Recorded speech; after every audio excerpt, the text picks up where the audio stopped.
And we're back with a kind of a last minute surprise stream. I know a lot of people are either working or trying to do some kind of festivities for the end of the year here. But I don't celebrate conventional holidays, and I've seen this whole Minnesota thing all over the Twitter sphere today as I was scrolling along, and I'm seeing that it is quite a controversial topic, and there's a lot of different things floating around, a lot of different contradictions as well. And I don't know, I'm kind of getting the vibe that maybe there's something bigger going on than it being just a fraud situation. Because, I mean, we know there is fraud, we know there's corruption, we know there's different situations happening in every industry, in all levels of whatever organization, even in the government. You know, some governments are not all as squeaky clean as they would want to be. And I mean that globally. I'm not trying to, point out or point the finger at any one specific group, organization, or government, but I mean, we know it exists. So, I mean, I've kind of got mixed feelings about the situation, and I mean, I think like the main thing that is kind of bothering me is that I would rather say something and be wrong and then be embarrassed than have noticed something and then not said or done anything at all. You know, because you might be just downright fucking wrong and the whole thing's silly.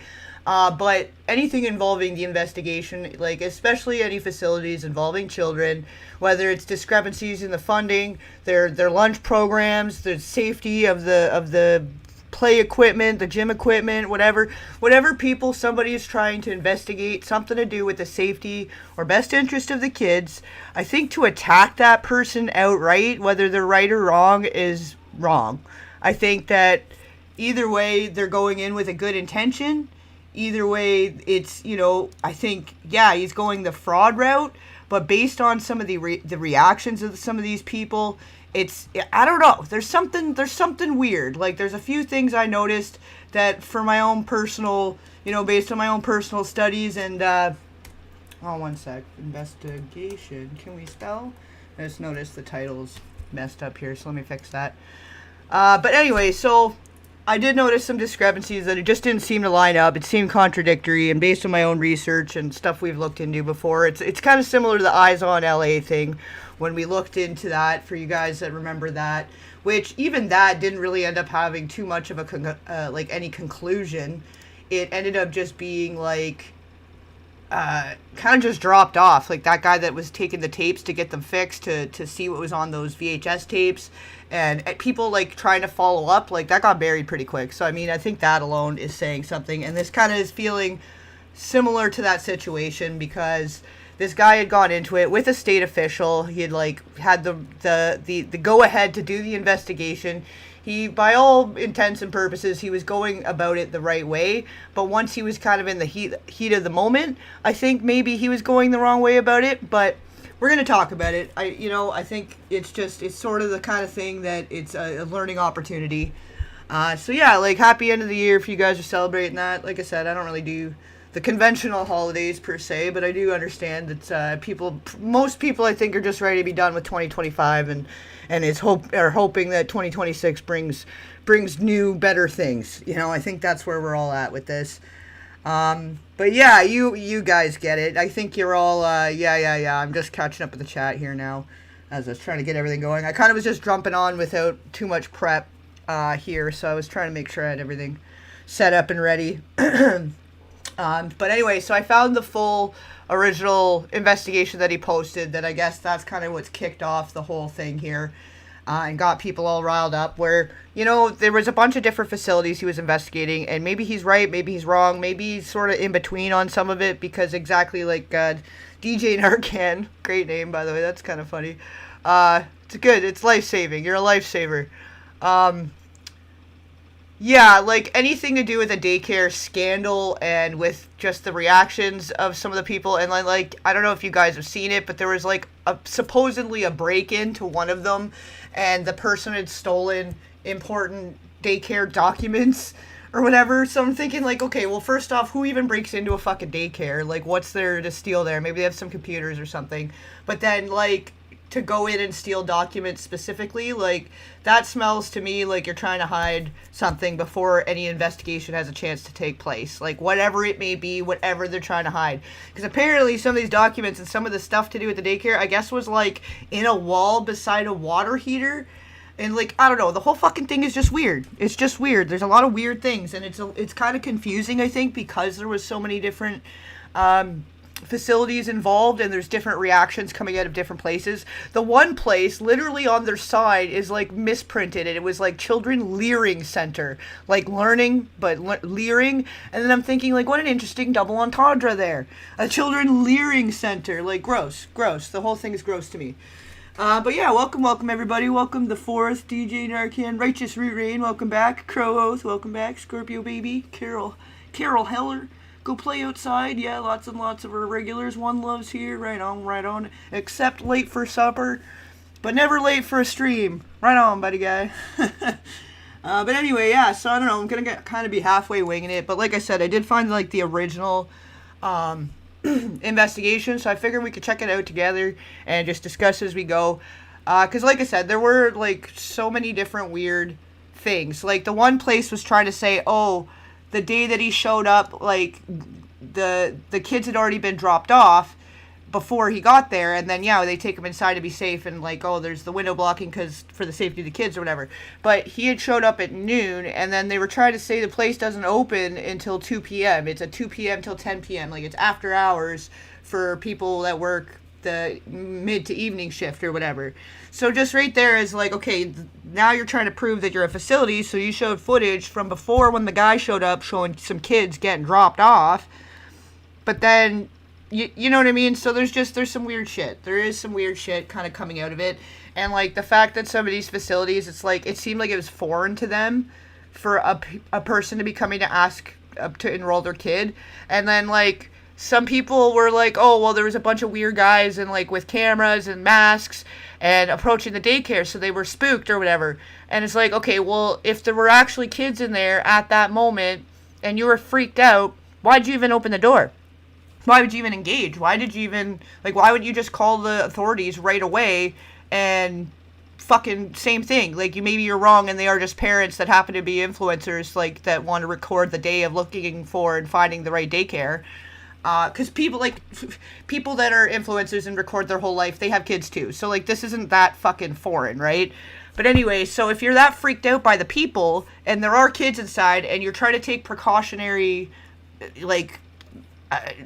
precaution, like, you're trying to take precautions, whatever. Like, why would you even open the door? And then why do you look like it's a complete foreign concept of a parent wanting to inquire about enrolling their kids? Like, why were there no pamphlets or, oh, I don't know, manager's not here, but here's who you contact, and if you go on the website, like, it's like she'd never dealt with any question from any parent ever. Like, that they never ever had to deal with somebody coming by and just saying, oh, hey, I seen you guys, I saw you guys, whatever, like, on the bus bench. Some people advertise on bus benches, or they saw a fucking ad on the local news or whatever. Like, I'm just dropping by, I happen to be in the area, I'm thinking about enrolling my kid. Why is there no info packets or, like, pamphlets or anything? Like, why did the lady looking at him like, what? What do you mean, daycare enrolling your kid? What are you talking about? Like, she had no freaking clue. Like, she forgot she was at a daycare center, So, I don't know. That kind of bothered me, too, because it's like, oh, sorry, manager's not here, and no, like, we can't do a tour, like, not when there's kids here, whatever. Like, tell them the safety protocol, and then say, but here's information, or here's a card, or if you give a call, ask for Tracy or whatever, Welcome, Tracy, by the way, and welcome, Antonio Montana. And Sarah Pack, right on. Welcome, guys. But yeah, so the whole thing just seemed a little strange. Like, they're hiding something. Whether it's fraud or some kind of corruption, or there's something more going on with the kids. Like, exactly, the leering sign seems a little too on the nose. And it's almost more concerning that if after everything, all the data he had collected, and I'm guessing, like, and I don't know for sure, I haven't seen the whole investigation yet, but I'm assuming he had tried to contact some of these places by phone and, like, was looking up their stuff online, and these are the ones he started to go to investigate in person are ones that seemed like something was fucking off, like, or their website was broken, or they couldn't get through to any humans, or whatever. Like, I'm assuming as an investigator, he's done his due diligence before even approaching any of these properties, right? And so with the government official, with the permission of the state to go and proceed with this investigation with what he had found, like, this guy that's with him, I guess, is an official, and, like, as far as I know, legally they were doing everything the right way. But then now there's just all this crazy stuff coming out with how some of these places are reacting. Some of them, like, contacting the media before contacting police. Like, if the argument is, oh, these random strange people came up on the daycare and were like, oh, they were trying to come film the kids, da-da-da-da-da. Well, yeah, like, I could see where that would sound weird, but I think, like, that conversation was only happening because of the reaction of, like, well, I'm trying to enroll my kid, like, how do I enroll the kid? And them being like, oh, like, I don't know, what are you talking about? Like, what do you mean enroll your kid? Like, as if it's not a daycare.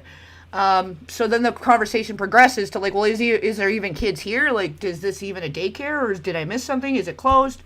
And then that was the other thing. One of the places was supposedly closed, like the government or whoever, some other state official was saying, oh no, that location was non-compliant or whatever, and they closed. But then that's the same facility. It's like, oh yeah, no, look, we have footage of kids getting dropped off, and oh, but we don't open till 2, and it's just a fucking mess. So anyways, like, without going on and on about it, I kind of just, like, I wanted to check out the investigation, his presentation myself, and just see. Because, I mean, there are good points on different sides of, like, maybe because they caught him off guard, and maybe, yeah, the cameras being there was just awkward, or, like, I don't know. There's all kinds of different takes. Like, all these people are talking about it, and everybody's got a different take, and I think to actually take in the investigation, rather, like, what he presented, and obviously it put time and effort, and, like, this was a whole thing, not just, he just didn't just go out one day and take some cameras and think, oh, I'm just going to go harass some daycare centers like a fucking weirdo. Like, I'm assuming that's not the case, especially if there's, like, government people involved, you know?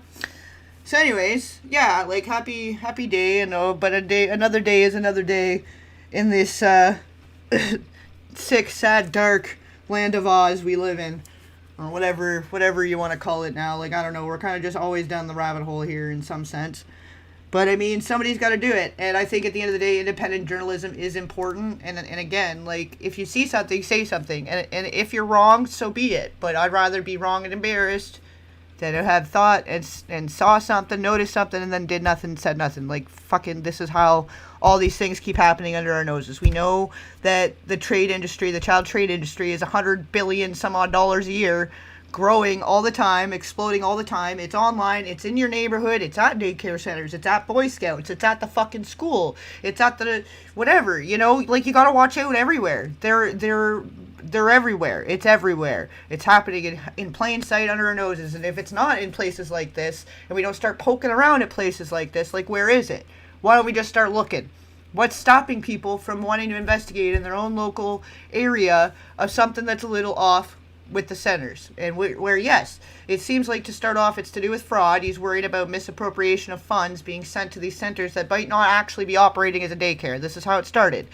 There doesn't seem to be any kids, and a lot of these places, they don't even have outdoor play areas with toys. Like, it just doesn't seem like it's operating as a daycare center.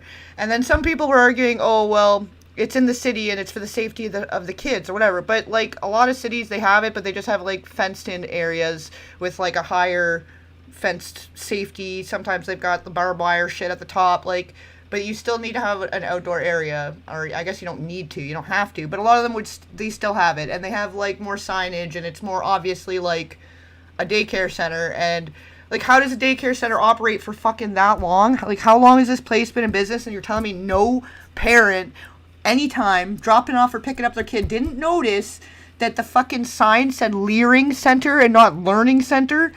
Like, you gotta be fucking with me. You gotta be fucking with me. Pardon my language, but there's no freaking way people are that stupid either. Like, you're arguing that people are that freaking stupid then, right? Otherwise. So anyways, let's see what this guy's got to say. We'll chit-chat about it on the way. And, I mean, for those of you not celebrating too, it kind of works out for you and me also. You know, it's something we're doing that kind of maybe is a little more productive than what I could have been doing otherwise.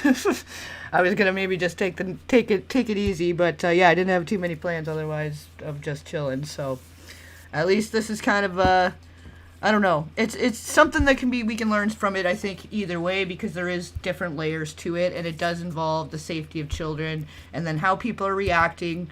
I think it is part of how it can be happening under our noses so fucking easily, because people automatically are like, oh, you're just attacking these people, and oh, they're just daycare centers, like, how dare you think there's anything nefarious, or oh, like, yes, they're daycare centers, they're open, there's no fraud, okay, but like, I don't know. Some of it does seem off. Like, there's a reason he started investigating and went that next step to going in person to these places, right? Like, this is what I'm thinking anyways. So, yeah. Hello, we'd like to ask where the money's going. What do you guys think about the fraud that's taking place here in Minnesota? I don't think anybody is. I don't know if the audio is good for you guys. Hold on. Let me know if you guys can hear this okay. Because some stuff sounds okay in my headphones, but then it's not coming through all right, and vice versa. So let me know. Let me know. Hello, we'd like to ask where the money's going. What do you guys think about the fraud that's taking place here in Minnesota? I don't think anybody is enabling fraud to happen. Hold Governor Walz accountable for this. What was this money spent on? 1.26 million. What was that money spent on? There aren't any kids. Answer the question. Are there children? There's no children inside this building. That's the other argument I'm noticing too, though, is like, even if it's not fraud and they are operating as daycares, like, where does $2 million go and you don't have better security? You don't realize there's 5 dudes coming to the door and you're not opening the door to the kids, like, to the safety of the kids. You don't have any safe play gear outside, like, with the fence, and, like, I don't know. It's, like, exactly, though, where is the money going? Like, on the fraud side of it. Because it could be both. It could be a bit of both. Who's ripping open the wall behind a water tank and saying, oh, that's where we keep our fucking paper documents? What daycare is still using paper documents in 2025? And why do they keep them behind the fucking heater? You're telling me they don't have money in the wall? Like, whether it's fraud or some other weird thing going on, I think it's important to look into. I don't know why they're attacking the guy for wanting to look into that. I think that's a valid thing to want to investigate one way or the other. I don't think it has anything to do with race. I think the fact that it happens to be, a lot of them happen to be part of a certain tribe, that's one thing, but that's not even the point. That's not even how it began. It's not like he was purposely targeting. Like, he was looking at numbers and spreadsheets and looking at these different daycares. So that's what I gathered anyway. We're going to find out. I'm going to shut up now and play the damn thing. But anyways, yeah, let me know too if you guys hear it okay, because it seems like it's good on my end. And welcome new folks. Seeing more new folks coming through. Potentially the largest fraud scandal in U.S. history is taking place in Minnesota, as literally billions of dollars have been funneled through Somali-ran fraudulent businesses. So much fraud, it could actually almost replace the entire GDP of Somalia. These fraudsters have worked hand in hand with the Minnesota government as they enabled billions of dollars to be given to fraudulent businesses underneath welfare purposes. Some of this money eventually landed in the hands of terrorist groups in Somalia, like the Al. I don't like that it's going in so much on the Somali thing, because I do feel that this is like, it's not just any one group. I don't want to cause any hate or violence. Like, I'm not trying to incite any violence or anything against any specific group or people. And I should also say that I don't necessarily support all the opinions and beliefs of this independent journalist, Nick Shirley. I think we should see what he has to say before we really draw any conclusions, because I think a lot of people too are just seeing what they see in the news, but they haven't taken in the whole investigation. And so I think it's important to hear him out. But I do want to before we go any further, because it does seem like it's going to be centered specifically on one group, and I don't think we should be focusing on that, because I think either way what it is uncovering is it doesn't see, greed, corruption, trauma, all this stuff sees no race, it sees no gender, it sees no age, class, religion, whatever, you know what I mean? So I just want to make that clear before we go any further, because it does seem to like it's going to be centered more on these Somali-owned businesses. But again, if that's what happened to be where his investigation led, that a lot of the businesses that seem to have discrepancies happen to be, that is what it is. But we're not hating all of the people. It doesn't mean they're all bad, okay? All right.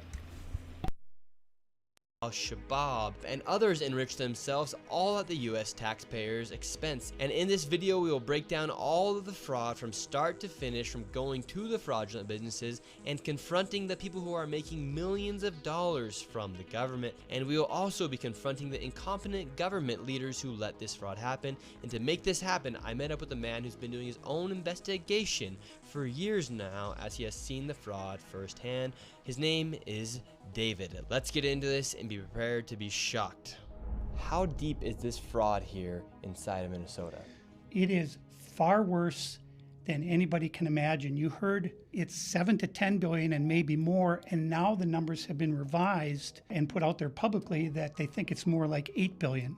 How I got involved is that where my office is here in Minneapolis, I'm sort of in the heart of all of this fraud, and I would see these child care centers. I said, well, there aren't any kids there. It's the middle of the day, and all I see are a couple of guys standing out front smoking. And then I'd go by another daycare and I'd see the same thing. I said, well, where do these kids play? And so I started to go online and look, and I said, this place is licensed for 80 children.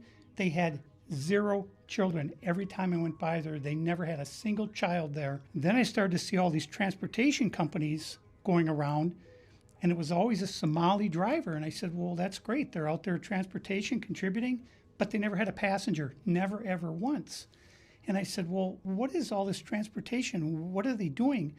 So then I found out that in Minnesota, they have something called non-emergency medical transportation.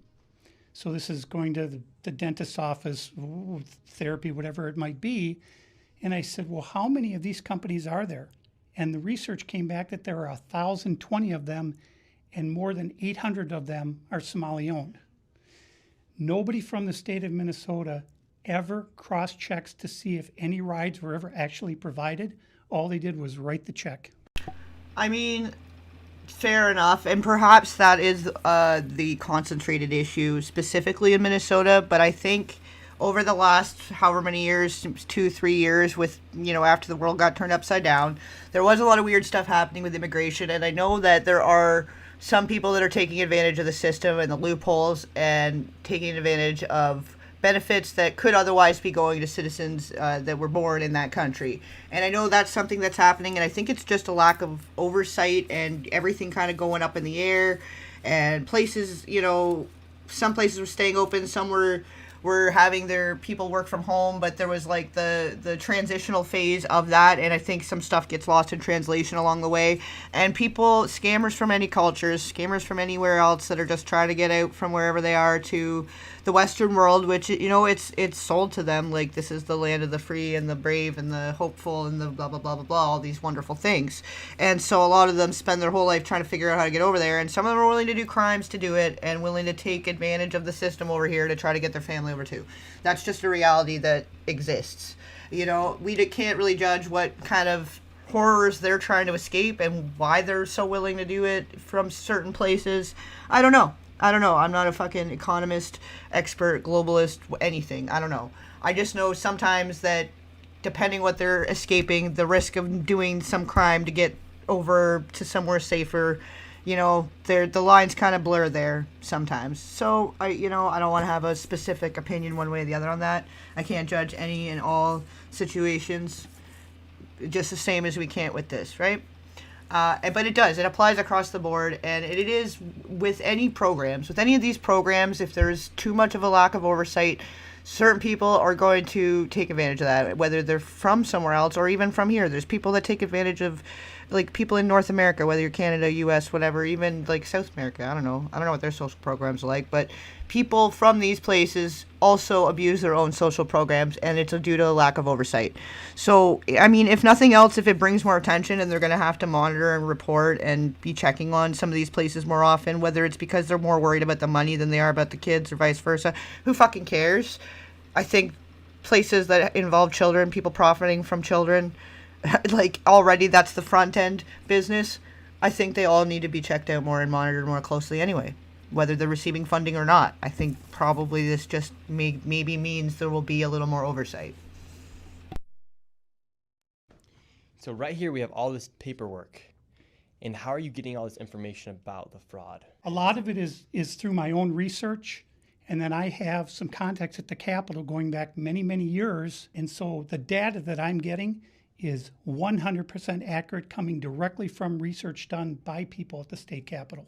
Okay, so maybe this isn't the government guy, but as far as I understood, he had been in contact with government people, and they're like, as far as you can go the right way about independent journalism and going, covering your all bases legally and like just for safety, also, your personal safety.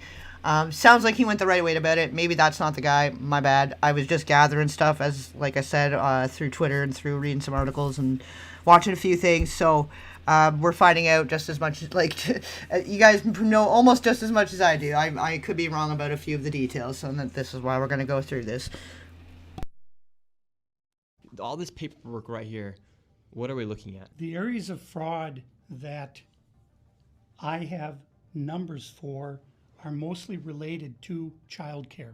This is massive fraud that is beyond anyone's imagination, the scope. And so, for example, there's a childcare not far from here in Minneapolis that has two childcares listed at the same address. And together, they're licensed supposedly for 120 children.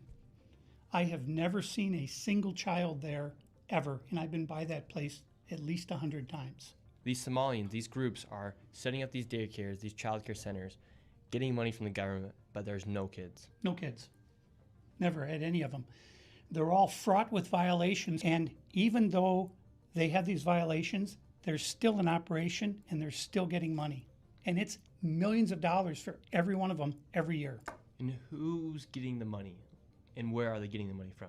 So we have a thing called CCAP. It's a blend of federal and state money. The bottom line is it's taxpayer money, so it's state money and it's federal money. And the problem is the people at the state of Minnesota are the ones writing the checks.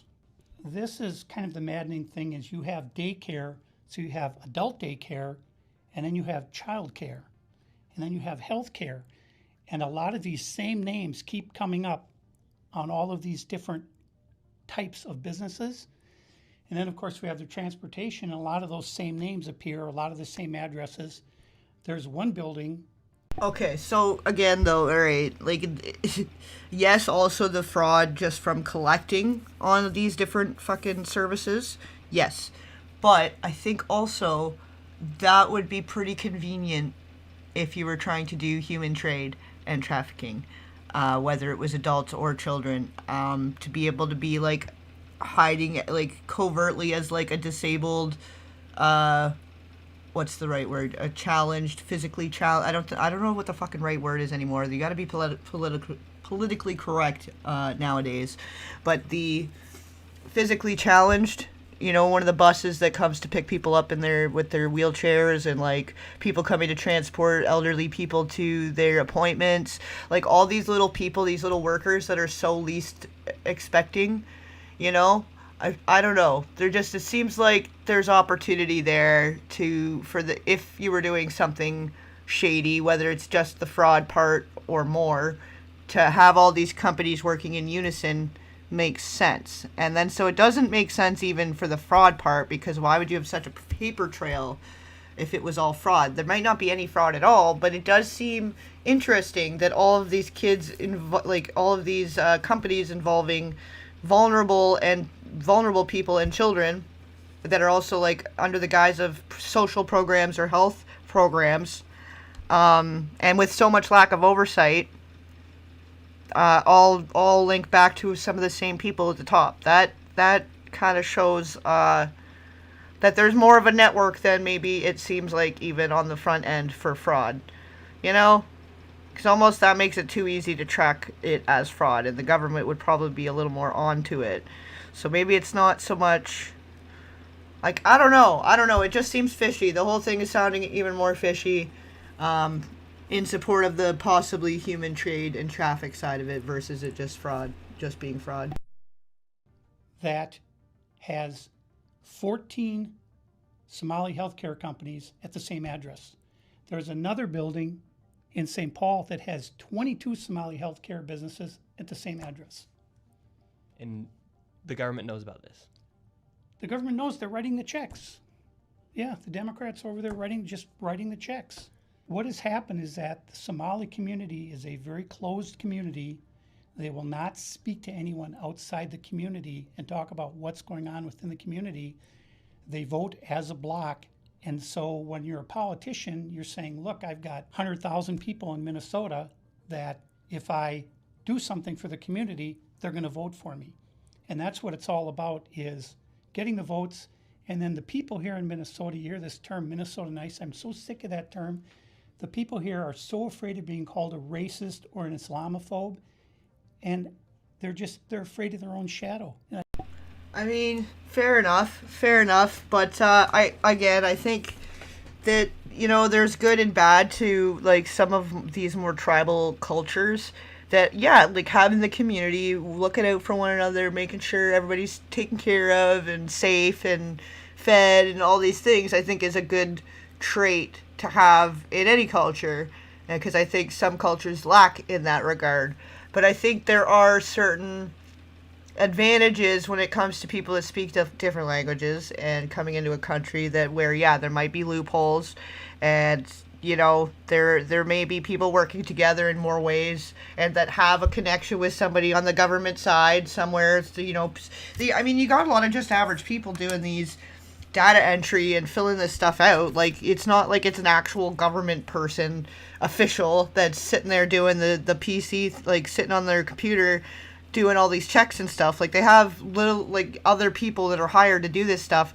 And then if over the point of like lockdowns and stuff, they're doing it from home, they've got all these people punching this stuff in on these computers, and like, it gave a lot of opportunity for things to arise, So I don't know. I don't want to say that it's any specific group, because I think maybe in their locale this may seem to be the isolated issue, and that it may seem to be more predominant among a certain culture, but I think this is an issue that happens everywhere, and it's different people, it's different groups of people. It's not even the same cultured people sometimes. It's different people under the guise of good at a church. Sometimes it's all people connected by a church. Sometimes it's by some, like, boys club thing, like a fucking whatever, the secret society stuff. Like, there's different ways that people are connected, and some of them do it for good, and other people are doing it for evil, and that's just the world that we live in. And I think that the journalism and looking into it is important. And again, maybe they're wrong, but why not investigate? Because if they're wrong, then no harm done. But if they're right, then we've done a good thing. There's not really a way to cause harm. Like, do these people feel harmed by somebody trying to look into their facility? Like, if you're not doing anything wrong, it shouldn't bother you. It should be like, oh yeah, well, here's all the information, here's why. Have a government official come and take a look. Like, I don't know. There's just, the reactions do suggest something weird is going on. I don't understand. This is our future generations are going to have to pay for all this fraud, and they just want to bury their heads in the sand and go on and just not worry about it. Tim Walz saying there's organized crime in Minnesota. What did he do about it? Nothing. You got organized crime? What are you doing? This is the Minnesota law, which mandates that anyone who knows of fraud and is a state employee must report that fraud. It's Minnesota Statute 3.971, Subdivision 9. Not only that, but Walz is also guilty of misconduct of a public employee. When I look at the world as a whole and I look at fraud, the Twin Cities is ground zero. The fraud is worse here than anywhere else ever in history. Anywhere. We're going to go confront these people. We're going to go to these daycare centers. We're going to see what's actually happening. Okay, so we have to be careful because these people are very violent. They're exceptionally violent. Now, with all of David's evidence, we headed out to the streets of Minneapolis to see how much fraud we could uncover in one. I think that's a little bit stereotyping in a negative way. I don't think that they're all violent either. I think I can see why some people are upset about how it's framed and where they're, like, the way they're going about it, I think is what's got people more upset than the thing itself. I think they could have been a little more sensitive to the overall, because it wouldn't be all of the Somalians, you know what I mean? It's not every single person, and they're not all violent, I am sure, that's just, it's irresponsible to be making those assertions, especially if you try to do, like, a legit journalism thing. Just gonna say that also. afternoon. Where are we going now? We're going to a place called Mako Child Care, which actually has another child care registered at the same address called Mini Child Care Center. So we should see lots of children if there's this child care center, especially if there's two. The two of them combined are licensed for 120. Okay, well, that could be like preschool and then like more like closer to kindergarten age, or like babies and toddlers on one side, and then toddlers to kindergarten age on the other side. I mean, give them that. Some of these places, it could be completely legit. Like we got to keep that in mind too. Some of these places may be coming on the radar, but it is all completely legit. And if they're offering free programs, like if they're subsidized by the government for people that have low income trying to get childcare, a lot of that money was probably coming for that, because it does cost money to have people working in a daycare center and to feed the kids and all of the things, like to have all the right equipment and safety, security, first aid, training, all this stuff costs money. And if they are subsidized daycares, that million some odd dollars for 120 kids, that kind of makes sense. It kind of makes sense. And especially if they do activities like they have pizza days, or they have, like, we do got to keep in mind there are some good people, some good places. We don't want to sit here and just say every single child care facility or every single Boy Scouts troop or every single, you know what I mean? Again, we got to be careful. But for some of these spots where he's saying like 22 businesses are at one address, it's a little weird. It's a little weird. And if the guy had driven by 100 some odd times, never saw a kid, and he's going by in mornings, afternoons, evenings, like, I'm sure he, again, doing their due diligence, had gone at all these different times and really keeping an eye before even coming together and doing the investigation together and conjoining their information and then going into doing the physical, like, let's actually check out the locations. Like, obviously there's so much more that went into this. But on the front end, people are, I think the language probably, for some people, it's a little bit of a put off. But I mean, we've got guys, kind of old generation, new generation, trying to find the middle ground. That can be complicated too, because some, like I was just saying, like, I'm trying to find the right words for what do we even call it? Like, it's physically challenged now? Is it mentally, physically challenged? That's what we're allowed to say. You don't know what you're allowed to say anymore. So, in his defense, I don't know. I'm guilty of the same thing sometimes, not saying things correctly, and it's not for meaning any harm or foul. It's or hate. It's just, this is what it is, right? And how much money have these childcare centers received? None of those vans have moved in 6 months. None of them. In 2020, one of them received $1.3 million. In 2021, they got $987,000. In 2022, they got $714,000. That's the last I have for that one. And then the other one.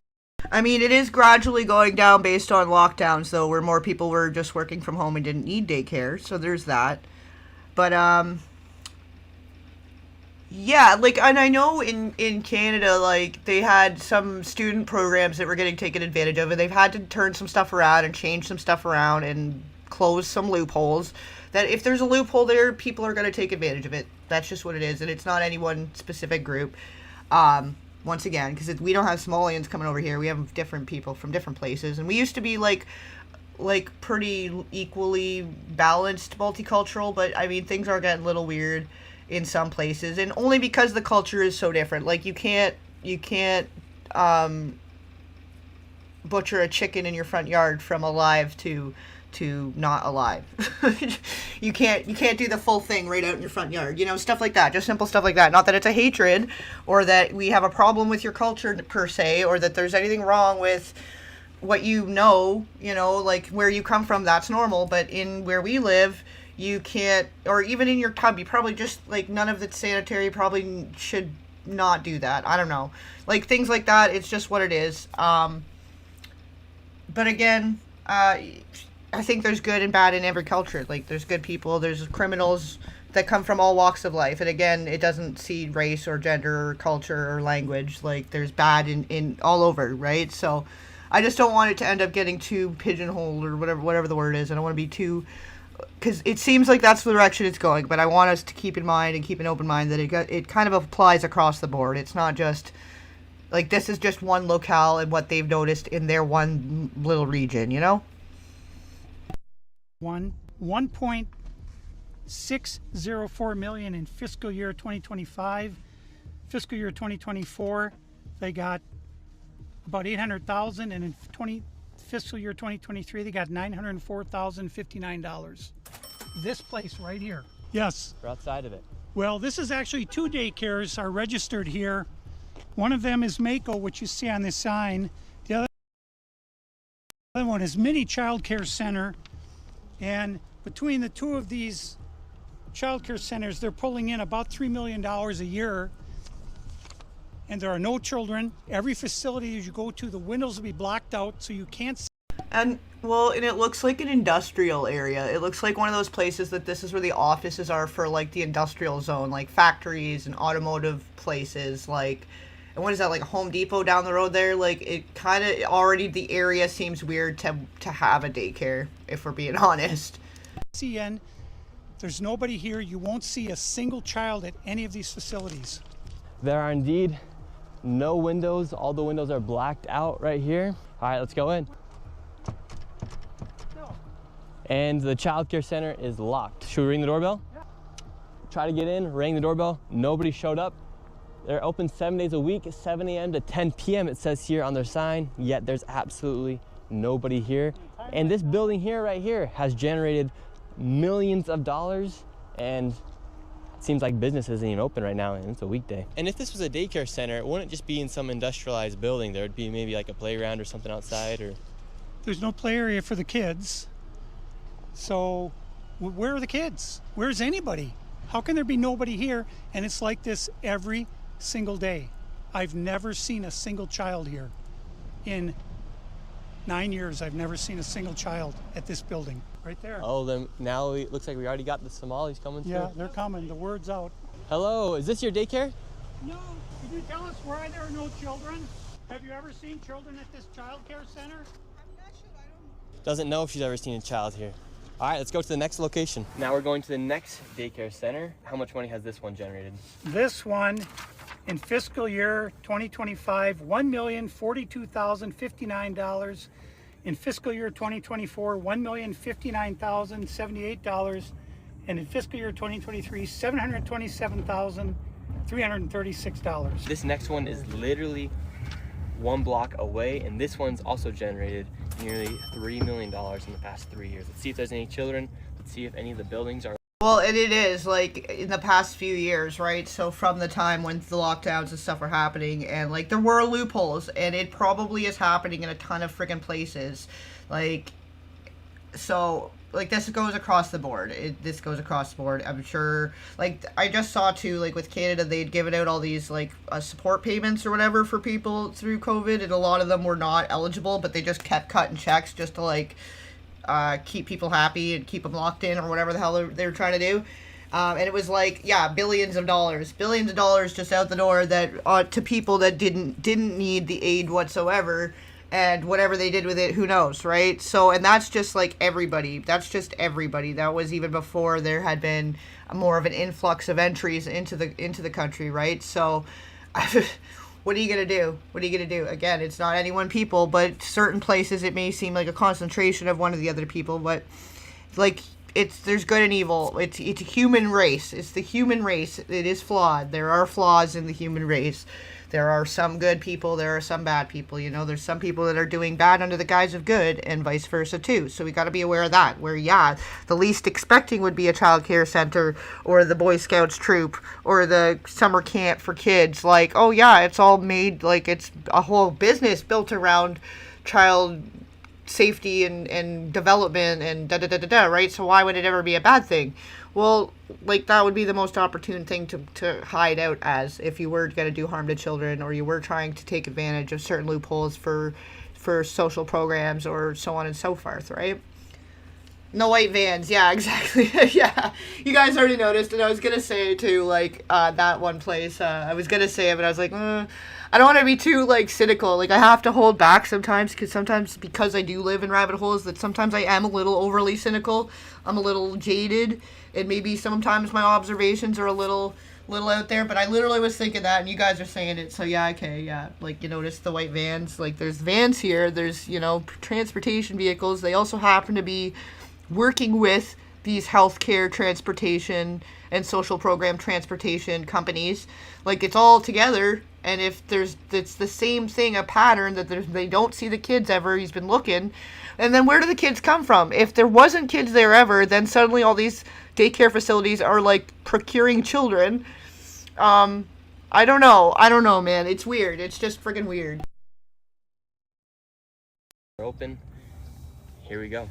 All right, we've arrived to ABC Learning Center. All the windows are blacked out. Let's see if anybody is here. This door is locked. This facility is licensed for 40 children. It's also weird that the way that they've blocked out the windows is not kid-friendly.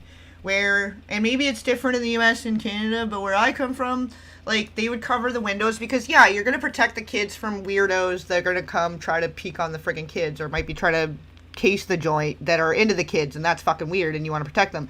But there'll be, like, paintings, like a painting, a mural on the window, or, like, fun stickers of, like, animals, or, like, cartoon blocks.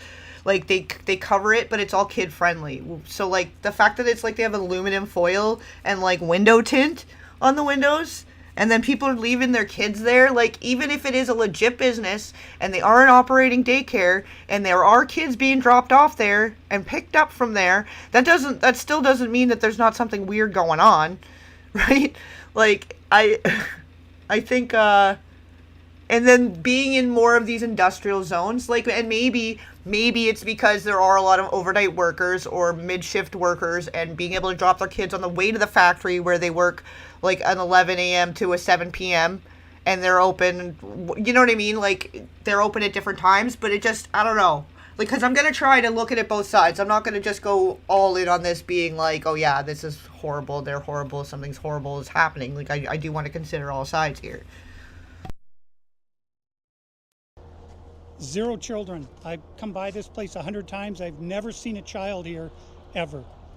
The only thing I've ever seen is someone standing outside smoking. What's crazy about this is that last daycare center is that green building right there. And the other daycare center right now is right here. These buildings should be operating as they're receiving literally millions of dollars. I knocked on the door, and to my surprise, somebody actually answered the door. Hello? Can we speak? Yeah. I would like to check a child in the daycare. Why? Can I speak to a manager? Where can I get paperwork to file for my son? I wanted to put my son Joey in daycare. And after a few questions, the lady went silent. Looks like... Yeah, and then they're saying, like, oh, there's all these people and they're masked, and it's this whole thing, like, people were like, oh, they were afraid of them. Like, this doesn't seem very scary, and it could very well just be somebody that's like, oh, it's my kid's first daycare experience, and I'm doing a vlog. Can we talk about enrolling my kid? And they're like, why? Why does a daycare ask the guy that's saying, I want to enroll my kid into your daycare, ask the guy why? If they're a daycare, why is it a question? It's, oh no, sorry, like, our reception person isn't here, like, come back later, or, oh, call in, the kids are napping right now. Like, any other number of things they could have said, like, that now is not a good time, and they said, why? I want to look into bringing my kid, to enroll my kid in daycare. Why? Well, because you're apparently a daycare. Apparently, that's what you're supposed to be, is a daycare. On paper, you're a daycare. 2 daycares, twins home, the healthcare thing right next door again to the learning center. That's sketchy. If a lot of these companies all seem to be owned by the same people, sketchy. Little Joey Shirley ain't going to daycare here. And now where are we going? Now we're going to Sweet Angel Childcare. We're in the middle of a strip mall here inside of this neighborhood. Oh, for sure. Also, I've noticed that, like, there's a lot of mixed opinions. I do get, Medi concierge. You're not wrong. I can see where it's going. It's firing off on all the pistons. All pistons. People are fired up. It's very controversial. But maybe you're just joining us now, but I did make it very clear, like, I don't think that it's any one specific people, that maybe in this region it happens to be that a lot of these facilities they found had discrepancies happen to be some of the same tribe that are also owned by the same people. Like, it's not even just of the same tribe. It's all coming back to the same little handful of people. That is questionable. It is questionable. And apparently, and I didn't know this, but apparently this is also one of the cultures that are trying to legalize harms and, well, not, like, it's harmful, but mostly the trespasses against children, which is then creating harm. But probably also harm, too. I think some of these cultures are kind of violent with their discipline and stuff, which is kind of outdated. We don't need to be doing that anymore either. But, yeah, no, I did go on the full spiel already, and maybe, yeah, some of you guys, you're gonna have missed it because you just joined us, but, yeah, I don't think it's anyone, like, I don't think that trauma or greed or, corruption or any of these things are really specifically related to any one group, sect, organization, religion, any of that. I think that where there are opportunities for crime is going to occur. It just depends on who finds the crime first that's willing to do the crime. So, I mean, yeah, I want people to keep an open mind that this could apply across the board and not necessarily, like, I don't want to incite any harm or violence on any one group, sect. Maybe I should just put it in the freaking ticker. I'm going to add it to the ticker and we'll just keep going here. In fiscal year 2025, this facility, which has its license for 74 kids, was paid $1.26 million in tax money. And there are no kids. And all the facilities are the same way. All of them. Let's see if anyone opens. Yeah, let's see. Once again, I try to find a spot for my son Joey, and they would not open the door. I want to put my son Joey in daycare. Cuz I need a spot to put my son Joey. Another one. Why? Because you're a daycare. Like, I'm sorry. Why do they keep asking why? That right away is a red flag to me. Whether it's fraud or anything else, I don't know what it is right now. We can't say for sure, but why is a daycare asking why somebody would be looking into enrolling their child? Like, why? Yeah, I mean, why are you coming straight to the door, like, when you could call or email or whatever? It is a little weird, maybe, in this day and age. Like, why didn't you go to the website? But, I mean, why wouldn't she say, oh, like, I don't know. Why seems very, like, you were not expecting that.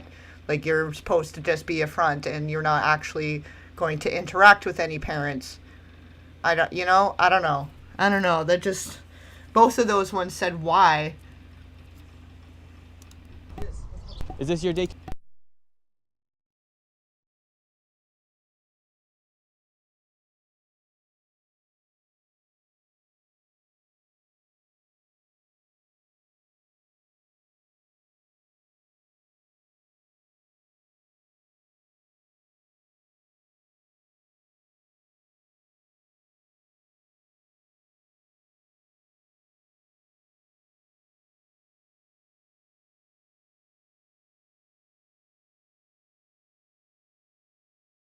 Opens.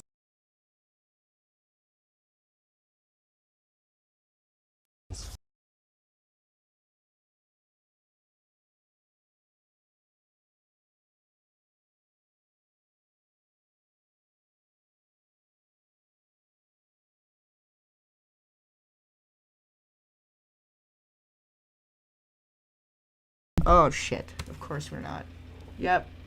Yep, that's the next on the list is the stupid fucking microphone. God damn it.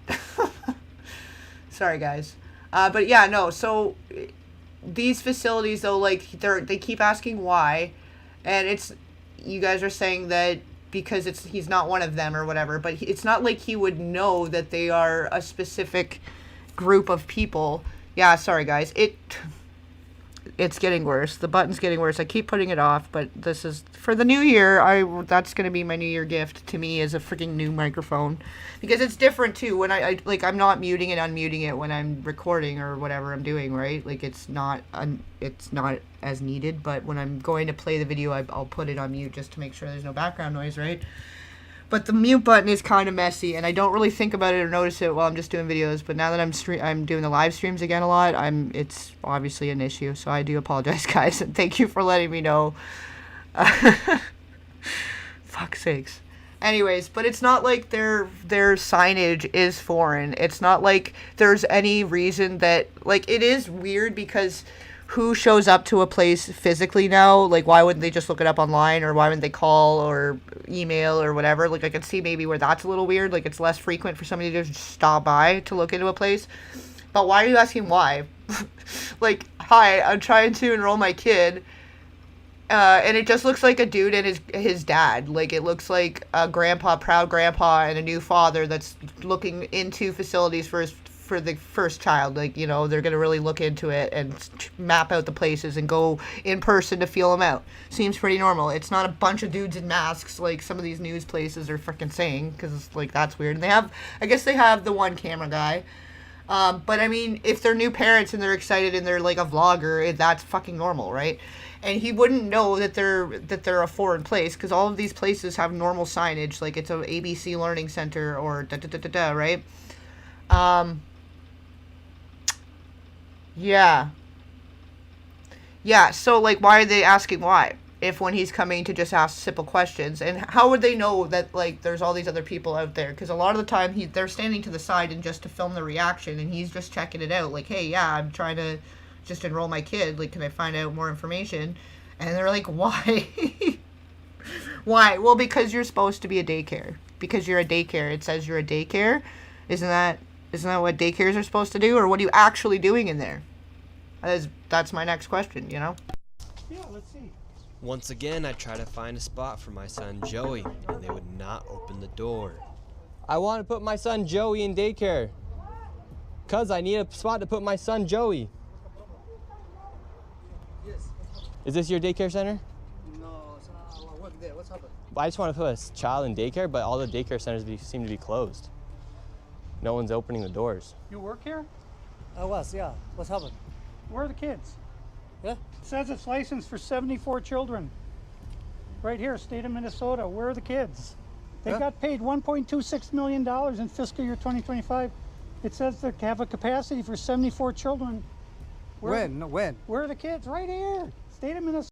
And I'm sorry, you're telling me this guy works at the daycare? Like, okay, not to be sexist, but this guy coming up like, oh yeah, I work here, and you're just like chilling outside, and he doesn't seem like the type. Not even, because some guys do childcare stuff where they want to be a teacher or they want to whatever. I'm not being sexist that way. Like, fuck, I've seen meet the parents. It's okay if you want to be a male nurse. It's okay, we accept you. But I mean, I don't know. He just doesn't. He's not giving off the vibe of, oh yeah, hey, oh, you're here to look into the center. Oh, they're napping right now. Oh yeah, they're taking a note, or oh, they're having there's a puppet show going on, or I don't fucking know. Like, huh? What do you mean? Why? Like, they're questioning why you would take an interest in putting your kid in what's supposed to be a daycare. Like, what? That all is weird to me. That all seems weird to me, and even beyond a fraud, like, I don't know. In my gut, I'm feeling like there's more going on here, because it just, I don't know. Minnesota website. You work here and you don't know? I don't know. I was there before. I don't know what's going on. Were there any kids when you worked here? He's there. Kids there. What's How happened? many? I don't know. You don't know? Yeah. I used to work here, but I don't now. But I'm just hanging out. I just happen to be here hanging out to answer your questions out of the blue. I wasn't sent here around the corner from the back to be like, what the fuck are you doing trying to put your kid in daycare? How dare you? How dare you? Why would you want to put your kid in daycare, in the local daycare up the road from your freaking house? Right? Yeah, I mean, it's, you know, and I'm not trying to be, again, I'm not being racist, I'm not trying to be sexist, I'm not trying to be, like, this is just an observation, and again, take it as you will, you make up your own mind how you want to feel about it, but it just doesn't feel right to me. You worked here. Okay, well, then you're not of any help. Can I put my son in a daycare here? No, I don't know. Can I speak to someone? No, I don't know. No? Yeah, I would like to see if I can put my son Joey here. Who's your son, Joey? My son Joey. Can I check out daycare center? No! You're a liar. I'm the owner. Do you put your kid here in this daycare? No. There is one child in there. Like, how welcoming. Like, and then there's people in the media trying to say that it's racist to be checking out these places and investigating, but these people seem racist. They're like, why? No. Like, who the fuck are you? And he's like, I'm just trying to enroll my kid in daycare. Like, and then maybe the cameras are putting them off a little bit, and they're like, this is freaking weird. Like, what are these people doing? But they don't seem very warm and welcoming for people that are supposed to be handling other people's children. They don't really seem like the warm, caring, loving, kind type of people. And, like, again, maybe the culture's different. I can't judge. I don't really know. But, yeah, and then he's got the ear thing in, and I just, yeah, like, I don't know. He's like a security or something. He's like the doorman. He's a bouncer because it's something else going on there. Yeah, she, like, yelled, like, no! Like, who the fuck are you? And so if you are a legitimate daycare, why? Why are we talking to people like that? And why are we reacting like that to somebody trying to put their kid in daycare? And if it's a race thing, who's being racist? You're freaking out and yelling at this guy for trying to come put his kid in your daycare that looks, from the outside, it looks like a regular daycare center. So, pardon me, ma'am, for making the mistake that you're not actually a daycare. I don't know what you're doing in there, and I hope there's no kids in there at this point. Like, I just hope there's no kids involved. Like, I hope it's just fraud at this point. That's not so bad. You guys print some more money. It'll be fine. But once you've stolen a kid's innocence and their fucking soul, there's no going back. You can't reprint souls. So, what are we going to do here? It's a deli. Yeah, well, maybe. I don't know. And again, I don't want to judge cultures. I don't know. But fucking this all seems really weird. Either way. Yeah, I'd like to know if this is a legit business. Me, I'm scared of you too. How come I explain you everything? You're scared of me? Yeah. Why? Because of your curry. Because of my color. You said you're scared of me because of my color. Does that make you a racist? Yeah, no. But No. you said you're scared of me because of my color. It could have been because you're recording. That I can't really tell what she's saying. She said because you're recording, maybe. But either way, their reactions seem to be very, like, in this day and age, for how normal it is for people to be vlogging and doing, like, the family thing, the family vlog stuff. Like, it doesn't seem like that should be that alarming, that they would maybe be filming because it's the first kid and then the dad and the grandpa going to check out these facilities. Like, it doesn't seem that abnormal to be getting this kind of reaction if in fact they are actual fucking daycare centers,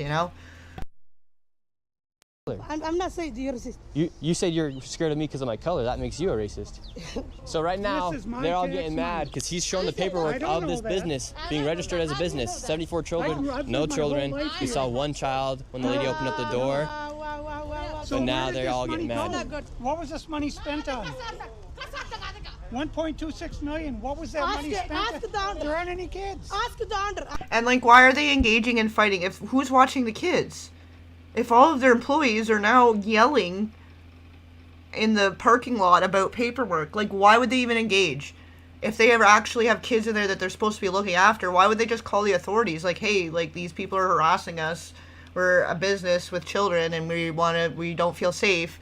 Like, why are you in the parking lot screaming? And in different languages, like, if we could all just have a conversation here. If there's nothing weird going on, why can't we all just have a calm conversation? Why are you freaking out, right? Like, why are they freaking out? Why are they taking it to 90? Because this guy is trying to figure out where to put his kid in daycare. Like, and again, this is a very, like, you're in, like, a department store area. So who's to say, like, at least this one's not industrial, but it is, okay, it is like like a Walmart and stuff, like a plaza. So maybe he was going to get some milk and eggs and he saw the friggin' daycare and was like, oh, by the way, I need to figure out a daycare for my kids, so maybe I'll check this one out while I'm here. Like, it seems like they've just, I don't know. If you've never dealt with a parent dropping off their kid and looking into the daycare, then I could, then the reaction makes sense. But this reaction suggests to me that something freaky is going on. Like, I don't know. I think you guys know, though. You guys are probably feeling the same vibe anyway, right? And the kids. Well, then why are you talking for the owner if you're telling me to talk to the owner? I'm sorry. I'm not understand what you're talking about. Do you have a child here? No. Okay, like, so either way, if you're not doing anything wrong, why are you screaming? Why are you standing in the, like, 10 feet away screaming and getting into your vehicle? You're, like, leaving the location. Who's with the kids? Isn't it like every 10 kids you need to have, like, 2 adults or something like that? How come 5 of the people working there that are supposed to be watching the kids are just leaving? They're like getting in the vehicle. They're like, no, we can't. No little Joey at the daycare. Why do you want to put your kid in daycare? What are you doing? They're screaming and getting in a vehicle. Like, you're going to leave? You're going to just leave? How many kids are going to be now not properly supervised? Does anybody? Where are the 74 kids? Did you lose them? Did you lose these kids? Do I need to call someone? Do I need to issue an Amber Alert for missing children? Are these children missing? It's not my business that children... It's not my business that I'm trying to find a daycare for my child, and now I'm worrying that these kids are going to be left unsupervised, or that maybe you've lost them because you don't seem to be very concerned or behaving like a child care facility. Like, these people are friggin' weird. And then they start swarming these guys. Like, where are all these people coming from? You couldn't just come to the door and have a nice conversation? Like, they've got people on call. Like, security type people, like, as if it's a nightclub. Is this a strip club? Did I come to a strip club by accident? Like, I'm sorry. I thought this was a daycare. My bad. I'm not interested in that. I'll be on my way now. Fine, ladies and gentlemen. You enjoy your time there. Like, I don't know. It just doesn't feel right. It's not feeling right. Are missing 74 infants and toddlers, preschool. The proof's right there. There's no children anywhere.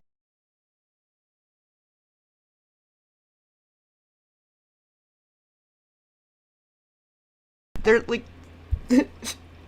Are these the people they're talking about? All the 5 masked people approaching the business, and that's what freaked them out? Because this looks like they're people that have suddenly shown up, all of these people, and surrounding him.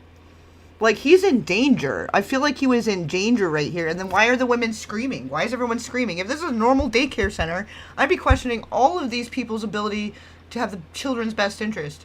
Because, like, why are you fleeing? Where are the children? Where are the children? Who is going to watch the children? Like, you're all just suddenly gonna hightail it out of here? Like, it just... I don't know. It's from the state of Minnesota right here. Oh, those are fighting words. Like, you don't need to know the language to know they're swearing at him and cussing him out. Because he asked about putting his kid in daycare. Like, so you're telling me this is a normal reaction for people operating a daycare? Like, this is normal behavior? This is how you would talk to a parent trying to put their kid in daycare? And this is all normal. I'm sorry. I'm confused. Maybe I'm just... I don't know. I think we're moving on to the next location. Have a good day. As we continue to show the blatant fraud that was taking place here in Minnesota, Somalis started following us around the city. And now we're being... Yeah, they felt they were going to be in danger there. Like, they were starting to be surrounded.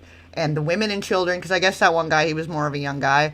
The women and children were getting in the car, and men were surrounding them with masks. And, yeah, like, I feel like they're walking into a danger zone, and then we see all this explosion of, like, how he's racist, and he's this, and he's that, but so far, I don't really see anything wrong with what he's doing. I don't see any, like, maybe the presentation to begin with did come off a little bit targeted at a specific group, but right now, I'm like, I feel like there's a really good reason we should be looking into these facilities, whether it's fraud or...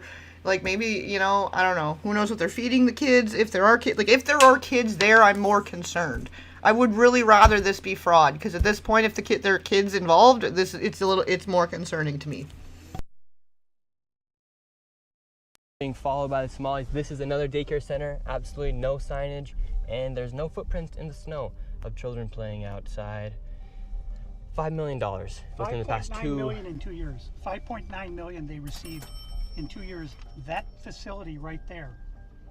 And now we have a group of Somalis telling us in our vehicle right now. From this daycare center, we headed over to the infamous Quality Learning Center, which actually spells Quality Leering Center on the outside of their sign.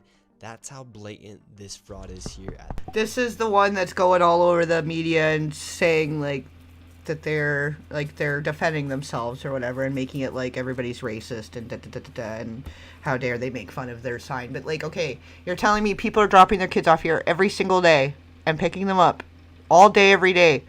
And, like, this is a business around other businesses, and nobody, like, if you're a legitimate business and you're trying to, like, continue your business, because obviously kids age out and you need new business to keep the business going, wouldn't somebody have mentioned at some point, like, oh, by the way, I don't know if you're qualified to teach the children if your fucking sign, like,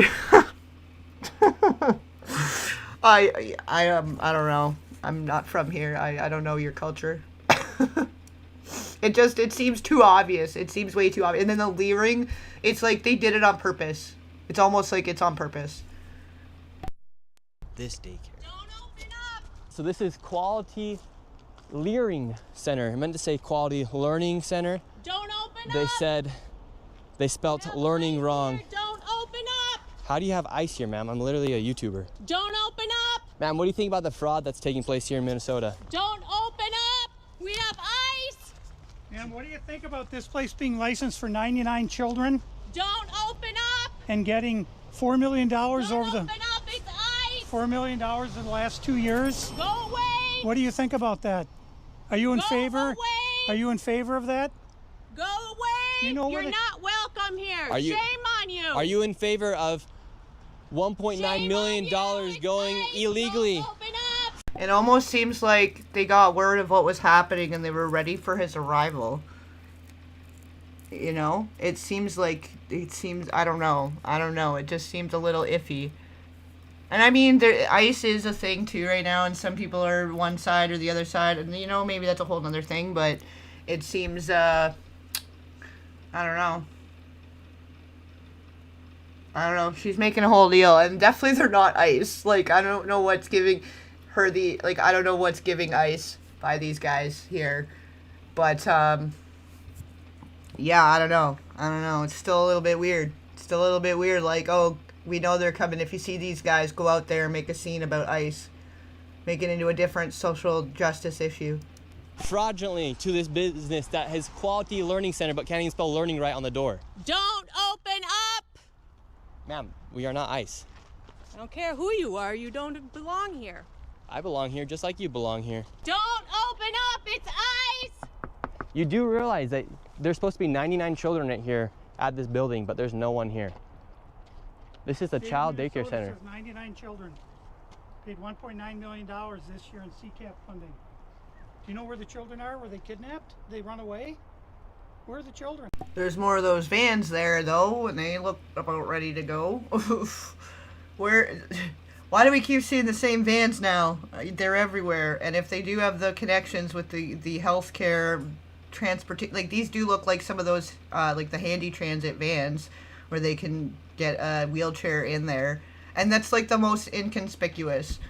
Like, to just be going around, like, they're not getting pulled over, they're all pretty well, like, they'll follow the laws, whatever, like, they're the least likely to cause, any attention, like, the least attention-grabbing type business transportation company, you know, like, oh, it's just somebody going to get their hearing aids replaced or something, like, they don't think anything of it, so it seems very big opportunity there, and then, yeah, we keep seeing them at all these same businesses, and if a bunch of these businesses are all being run by the same people at the top, I don't know.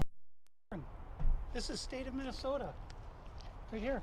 And who are you? My name's Nick Shirley, ma'am. And who are you with? Nick Shirley. Nick Shirley on YouTube. Yeah, so who are you with here? Oh, he's just been doing some research investigating the fraud that's taking place here in Minnesota. Yeah, I'm with Nick Shirley. This lady, she's calling us ICE. We're just trying to put law and order back in the streets of the United States.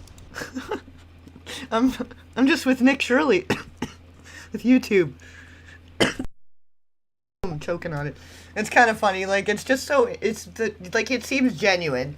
Like, they're just curious, and they're just doing their investigation, but, like, the reactions they're getting, everywhere they're going about it. Like, maybe the ICE thing, maybe she's just trying to look out for the neighbor that may not have been doing a wrong thing, but some people are kind of getting mixed in with the muck of that don't need to be, and maybe she feels that she's doing the right thing, but she looks so confused, and she's like, who are you with? Nick Shirley. Well, what about you? I'm with Nick Shirley.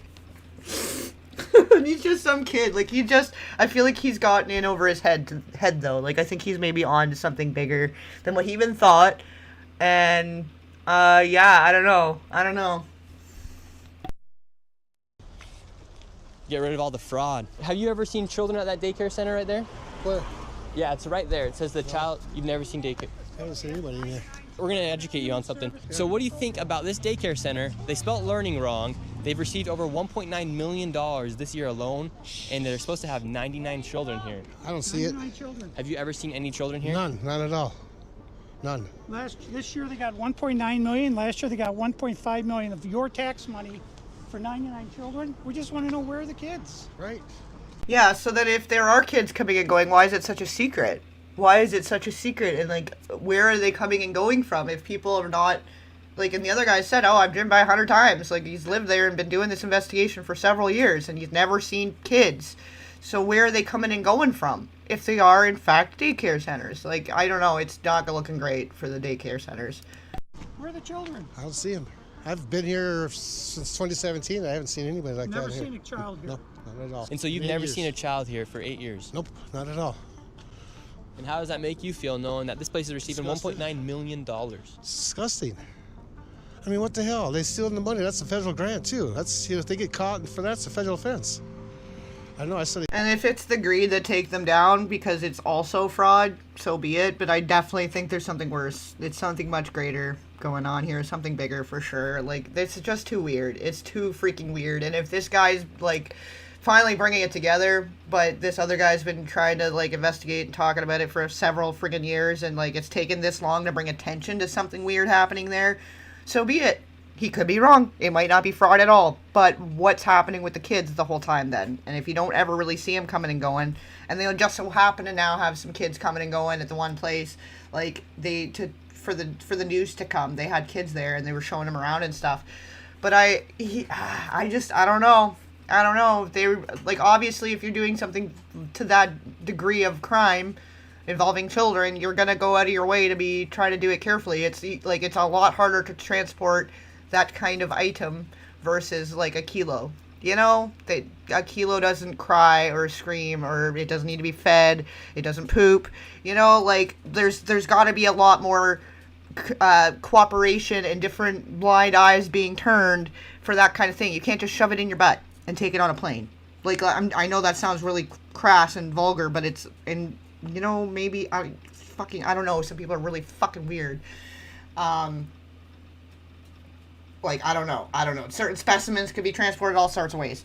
But it probably not that. You know, it's so you don't have those options when you're trying to transport this sort of product, I guess we could say. I'm trying to say this the most, again, politically correct and PG way possible. But, I mean, them being that much more secretive about the kids coming and going almost is all, it's like more, I don't know. I really just hope there's no kids involved. I hope it's just fraud. Because fraud, we can make the money back. You print some more money. That's not a big deal. It is still a big deal. It's still a crime. I'm not saying to do crimes. I'm not condoning crimes. But when you look at the scale of what's replaceable and what's not, you know, money can be replaced. The child's innocence cannot. So here we are. Law. And do you think Tim Waltz should go to jail for all the fraud that he's enabled here in his state? That's him doing this? Well, heck yeah. He's got to be held accountable for this. I mean, there's no rhyme or reason what's going on here. It's simple. It's nothing there. It's a parking lot. And look, they even spelled learning wrong on their sign for a place that's supposed to be educating children. That's crazy. I mean, who runs it? Who supposedly runs it? Somalians. Oh my God. Oh my God. Well, and the worst part, though, is, like, this is where I was kind of like, maybe that's not even the right analogy, because some children are brought over, like, as if they're bringing a kid over, like it's their niece or something, and the kid's being used to traffic narcotics because it's, again, not so suspicious, you know, but that's like a twofer. It's like you're bringing something in by bringing something in. It's like, you know what I mean? And it's two different things, but it's one package. Like, and so that carries different risks. That's a whole nother freaking thing.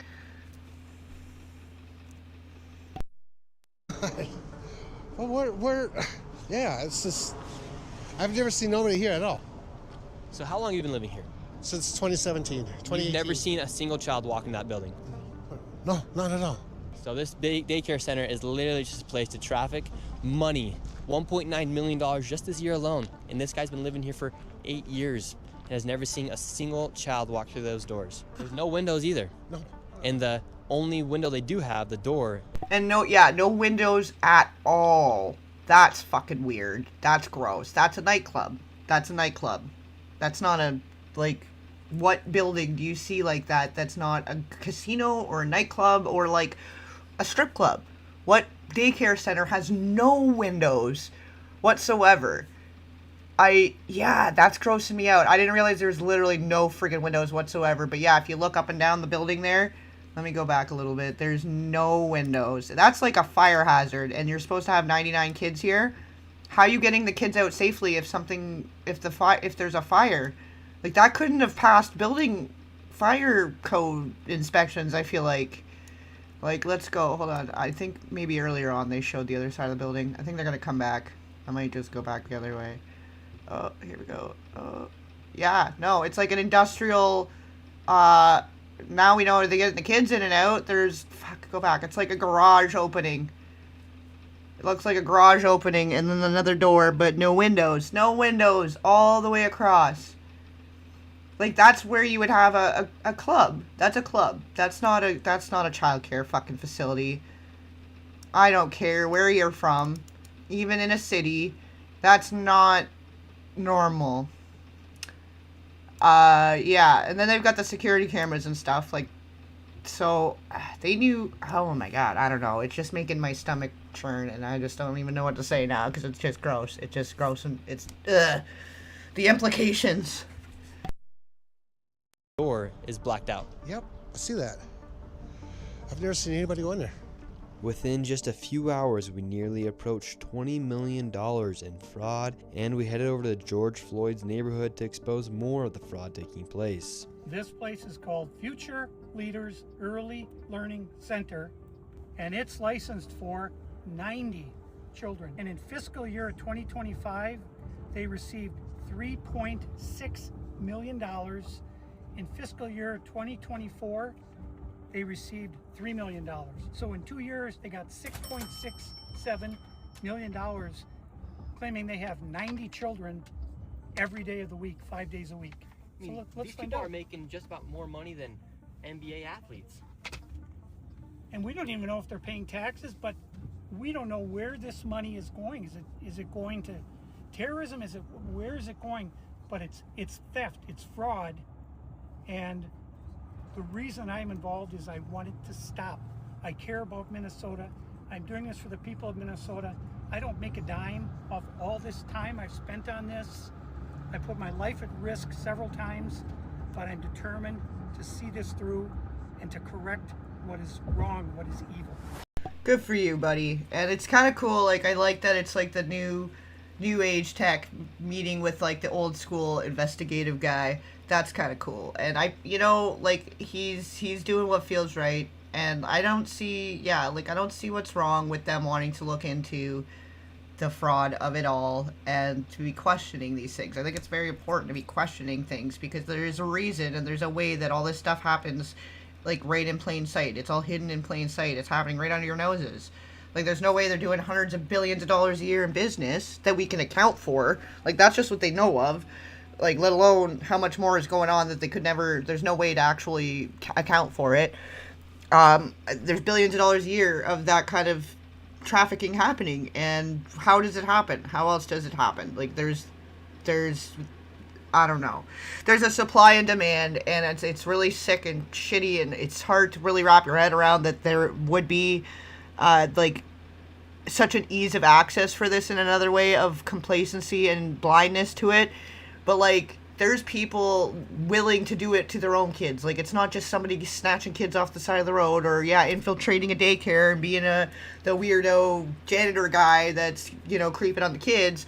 Like, there was just recently, this week, there was this couple that finally got the sentencing for trying to sell their kid at a campsite. They were trying to trade their kid for some beers and, like, $1,000 at a campsite, because they ran out of beer and the kid wouldn't stop crying and they were getting tired of it, and they're like, we got too many kids anyway, so they were going around trying to sell the kid.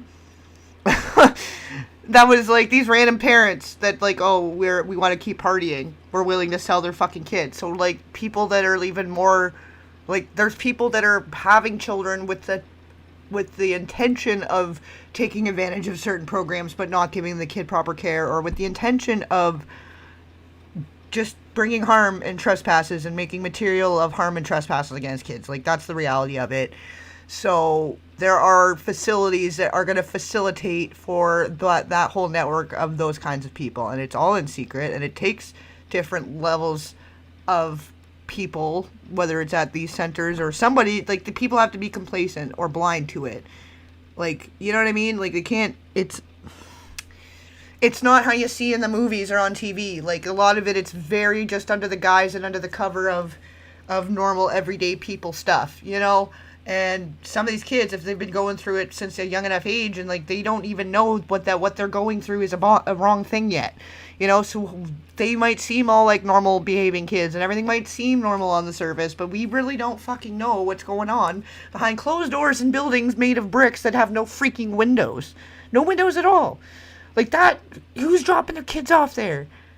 And unless they just really don't give a shit about their kids, and that's where the funding is, and then people are taking advantage of that loophole that poor people that don't have the wherewithal to even think that much, they're just like going to take the kid where the funding goes, where they can afford to, that's near them, and not really think too much of it, because like the beggars can't be choosers, or whatever the saying goes, unfortunately.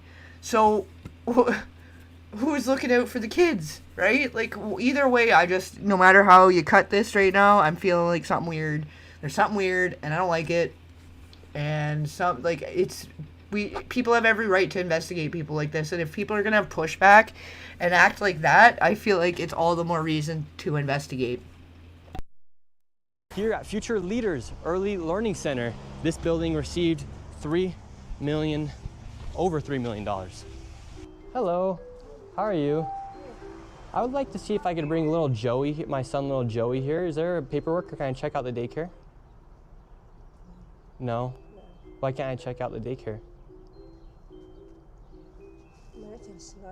She had to remember the script.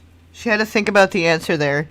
She didn't know what she was supposed to say or what she's actually doing there, I feel like. But at least this place looks more like a daycare. It's colorful. They've got the bright paintings, like colorful cartoony paintings. It looks like there was a fenced in area like where the kids could play outside. So this place at least looks a little more like an actual daycare center. And going back, the neighborhood seems a little more legit. Like we're not in the middle of a friggin' industrial factory setting. Like it's still maybe, I don't know. I'm even trying to have high hopes for some of these places. Like, just let it be fraud. Please just let it be fraud. If it's anything bad, please just let it be fraud. Like, for fuck's sakes. Oh, we're going too far here. No, we went way too far. Okay, but it looks more like a neighborhood. More like a residential with some apartment buildings. And, yeah, like, it looks more like a place where a daycare belongs, at least. And then, yeah, you can see there's the, shit, I'm going too far now. The fenced-in area there. It all seems a little more than the intercom system, like... Definitely seeming a lot more legit. Like, at least maybe they're putting the money to what they should actually be putting it towards. But again, $3 million. And, like, they have, like, a print-off sign. Like, one of those little plastic signs that you could order next day delivery. To have them print you off a sign. Like, it's not... For $3 million, you're not putting much money into the upkeep or presentation of the facility as you could.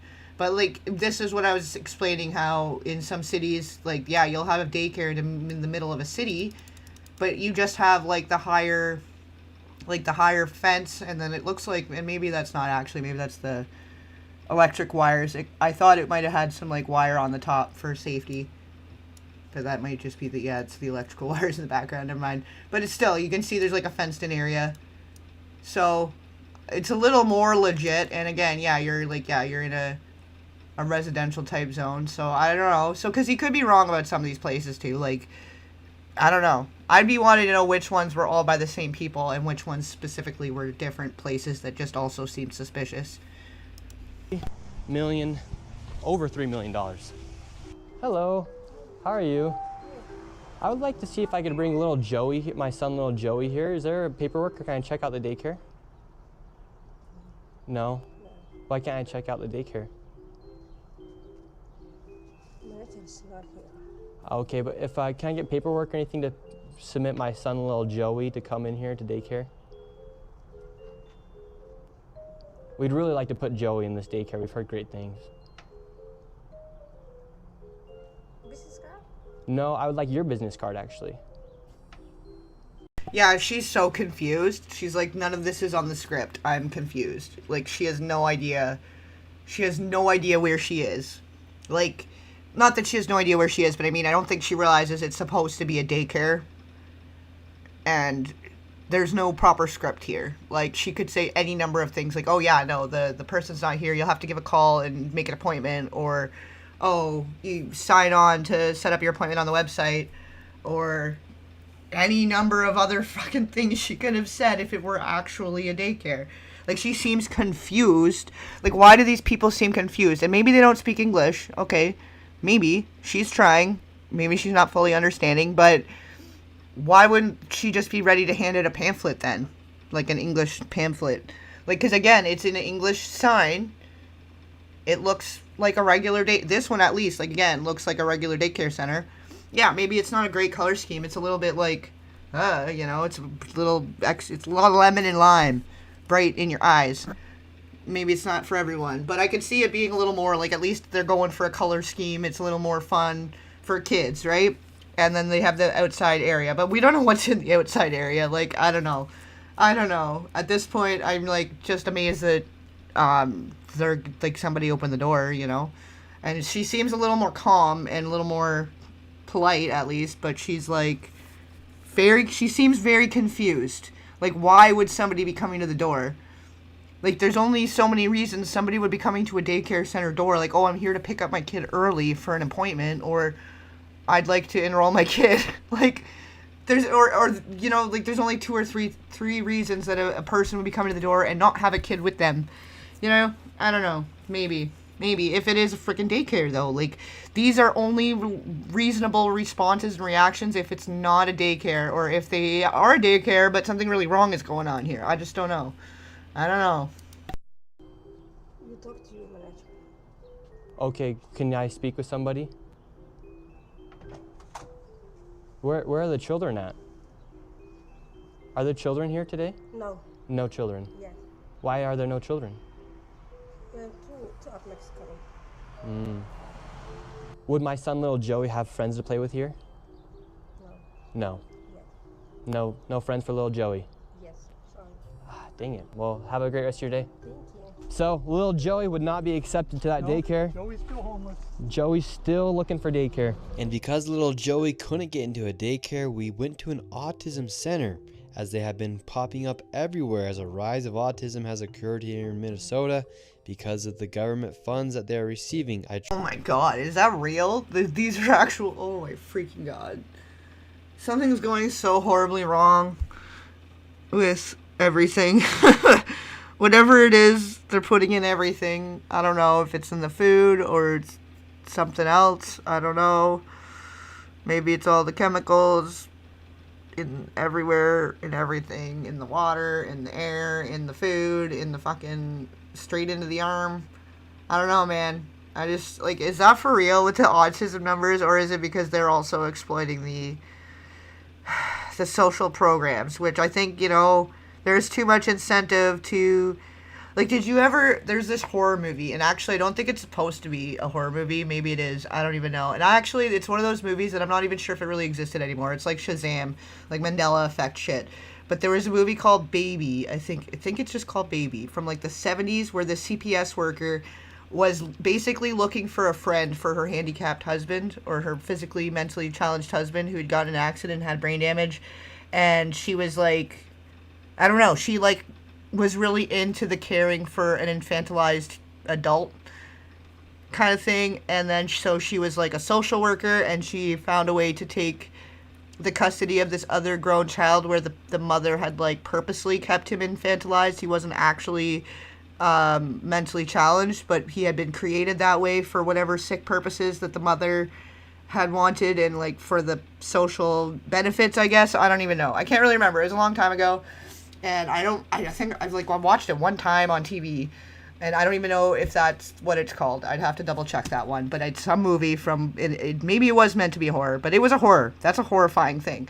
But because people are weird. Some people are freaking weird. So, like, if there's benefits to having somebody being mentally not all the way there, and then there's ways to make it so people aren't mentally all the way there when you control everything from birth to adulthood, you know, I don't know. It just seems like a lot of those things could be blown out of proportion too and taken advantage of, which we need to figure that out. Yeah, I think it's just all bad. Those numbers are scary. Is that just Minnesota, or is that supposed to be all of the U.S.? I don't know, but that's scary. That's a lot.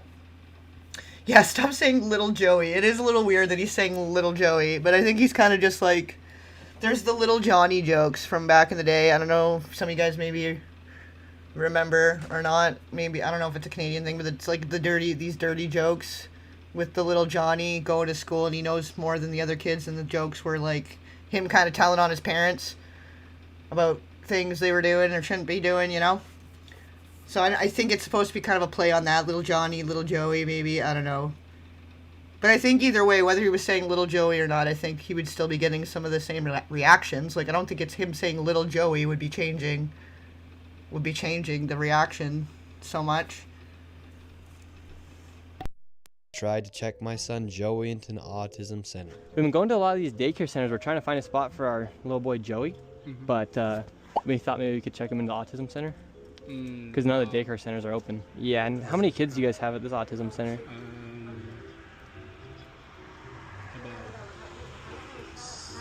I can't give you a number now. Like more than 5? Probably, yeah. Probably, so you don't really know? Yeah, I don't really know. What do you guys think about like the fraud that's been labeled on the autism centers here? What do you guys do think about the fraud, or how come the autism centers are popping up? I can't answer you. What news? Are you a news reporter? My name's... It seems like the same people, though. It's the exact same color scheme, and it's like a different section. It's not, and that's like they're not attached, but it's like they use the same buckets of paint. They're like, okay, yeah, we're gonna paint this place, and oh yeah, may as well do the one up the road too. So they definitely seem connected, and then yeah, we've got the same folks here. So hold on, let me go back a bit. She started being like, what are you, a reporter? Like, what are you guys yelling? Why are you freaking out? Why are they always freaking out? Like, find a spot for our little boy Joey, but we thought maybe we could check him into the autism center. Because none of the daycare centers are open. Yeah, and how many kids do you guys have at this autism center?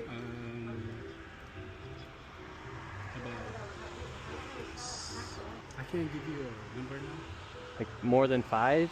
Probably, yeah. Probably, so you don't really know? Yeah, I don't really know. unless that's it right there. I don't know. We didn't see the other side of the other one, so that building could be. That kind of looks more like a house though, so maybe not. But it could be just be like the one block over, like the one chunk over from that other building they were just at. I don't know yet. We're gonna find out. Yeah, Little Johnny is Midwest Americana too. Yeah, I figured it was like mostly North America had the idea with the Little Johnny. This was on it was the internet. It was like early internet jokes, like email chain jokes and shit like that. So I figured it had to land enough in a way with enough of you guys. What do you guys think about like the fraud that's been labeled on the autism centers here? What do you guys do think about the fraud, or how come the autism centers are popping up? I can't answer What news? Are you a news reporter? My name's Nick. We're doing a little documentary trying to find little Joey a spot to put himself in one of these centers here, because there's So why are you asking us about the fraud. and stuff like that? Yeah, because we want to make sure we're going to a legit business if we're going to bring our little boy Joey here. This is not a Joey spot. Yeah. But that's our number on the other building. But this is a. We can't let you guys in. So. Okay, thank you. So once again, little Joey, he can't even go to daycare, and now they won't even accept him if he has autism. And again, no kids. Couldn't tell you how many kids they serve. After being able to provide no evidence. When you couldn't hear any kids anyway, and you'd think with like, especially at an autism center, if there's 5 or more of them, you'd think you could hear some kind of commotion from children. Maybe a little bit. Of them actually being an autism center and a place where a child could go, they shut the door and we headed to the next fraudulent daycare center that was just around the corner. We're on to the next location. We're still trying to find little Joey a place to go to get some daycare. So where we're going now is a place called Super Kids Daycare Center. Interestingly, this daycare center was shut down when it was called Creative Minds Daycare, and it had received $2.45 million this fiscal year 2025. Well, I think he's like just a young guy too. He's like kind of new to the game. He knows YouTube and he's got that side pretty, fleshed out. But he's, I think maybe he's newer to this side of things. But at least if he's usually like, he does seem to have a pretty sizable platform. I know on Twitter he's got like 1 million followers, and if he's trying to use the platform for good, I can get behind that. Like, that's totally fine. Maybe he's not going about it completely the right way. Maybe he's not like a seasoned veteran. Maybe we got old school guy here that's been going like the old fashioned way, snail mail, handwritten notes for like 9 years looking into this, and he kind of runs into this guy that's like new age, filming from his phone, doing the YouTube thing, whatever. But if they can come together on common ground for the same goal, fucking go for it, man. Like, give her. At least they're doing something. Like, how many weird things do people notice in their town, whether it's to do with kids or not, just in general, but mainly like things to do with kids. Probably we should all be a little more aware of what's going on in our sphere. For your sake, your own kids in your neighborhood, if there's freaky things going on, you notice something weird, probably we should say something, and again, maybe you're wrong and you're going to be a little embarrassed. But if it's the sake of the safety of a freaking child or a vulnerable person, like with these autistic kids, some of them nonverbal, and young kids are nonverbal too. Like, you got to be so careful where you're dropping a kid that can't even formulate thoughts yet. Like, they can't even speak English yet. And you're leaving them with these strangers, and who knows? Right? And so, like, if these are the way that all these daycare centers are operating in this area, like, and obviously it's not all of them, because I'm sure there's other ones that are all very legit. I don't know. I don't live there, so I can't tell you for sure because I can't go check it myself. But I think people taking initiative and doing this, guerrilla warfare type journalism, he's like going right to the source, and like obviously they were checking the numbers, and obviously he found an expert on that particular issue. I don't know how they came about, how they met, how this happened. But for whatever reason, they've come together for a good common goal. They're going with a good heart and good intentions, and I think that we shouldn't be attacking that. I think I've seen a lot of people attacking him for so many things, like from going the wrong way about it. I mean, maybe, the intro part being a little bit specific tribe-centric, and maybe we need to be careful with the wording and how we approach those matters, because it's never all of the people. It's never any one specific all of the people. Like, if it's all of the people, it's the people interested in children or interested in selling children that are like the same group of people that we need to be worrying about. Like, if there's any one group, we need to worry about people that might be trying to bring harm to your kids or your neighbor's kids or the fucking any kids. Anyone trying to bring harm or trespass to kids. That's the group of people we maybe need to be focusing on, because it's not any one of anything. Do you know what I mean? Like, that's, I think, the overall where we need to focus. And not that I even hate people, like they have, it's hard. Like, I don't want hate or violence for anybody. I think everybody should be able to get the right kind of help and the right kind of mental everything that needs to happen to prevent more harm and trespasses. I think trauma and like there's a lot of certain levels of violence and certain levels of dysfunction that are happening due to certain traumas that happen that aren't properly treated or approached or that's just swept under the rug. Like, I think at the end of the day, it's hard when people are that, there's like, I don't know. It's a tough conversation, because I think a lot of the problems in the world could be solved before they're becoming a problem. I think we need to be more preventative and proactive as a society rather than reactive, and that includes everything to do with everything, and I think that when we come to the root of trauma, it has to do with the addiction, it has to do with violence and home dysfunction, and it also has to do with that underlying rot that seems to be fueling a lot of the plague of society that's causing the trauma. There's a lot of that kind of trauma, and that, I think, is the extreme trauma that leads people down the darker paths and the heavier narcotics and the more radical ideologies regarding their gender orientation, or, you know what I mean? Like, there's so many things that it's like they're deemed a problem in society, but then the underlying issue is ignored, And I'm trying to say it in the most careful way possible, because, like, everything has to be correct. Everything has to be just so, or you can't even talk about it. And I think it's important we have these conversations about the overall and the underlying stuff going on here. Because yeah, it's a rot. It's part of the generational rot. And if there's people that are willing to pay for a thing, there's going to be people willing to sell the thing. And if that happens to also be children, maybe that's a problem. You know, like drugs are one thing. Obviously, drugs are bad. Drugs are causing a lot of rot and infection due to like the dependency and the withdrawal. And there's so many other issues that come along with that. But the deepest, most underlying issue, I think, you know, because that doesn't pertain to any one specific people. Maybe there's certain cultures that are a little more lenient, or they're fighting to have child marriage, or they're fighting for these rights that are obviously a harm or trespass against a child. But there are also just everyday people all over the fucking place, and it's just it's not slowing down. It's not slowing down. We've supposedly shut down like the two biggest hubs, and it seems like it's even getting worse. So, I don't know what we're supposed to do about it, but I think more people being aware of how pervasive and prevalent it is a start.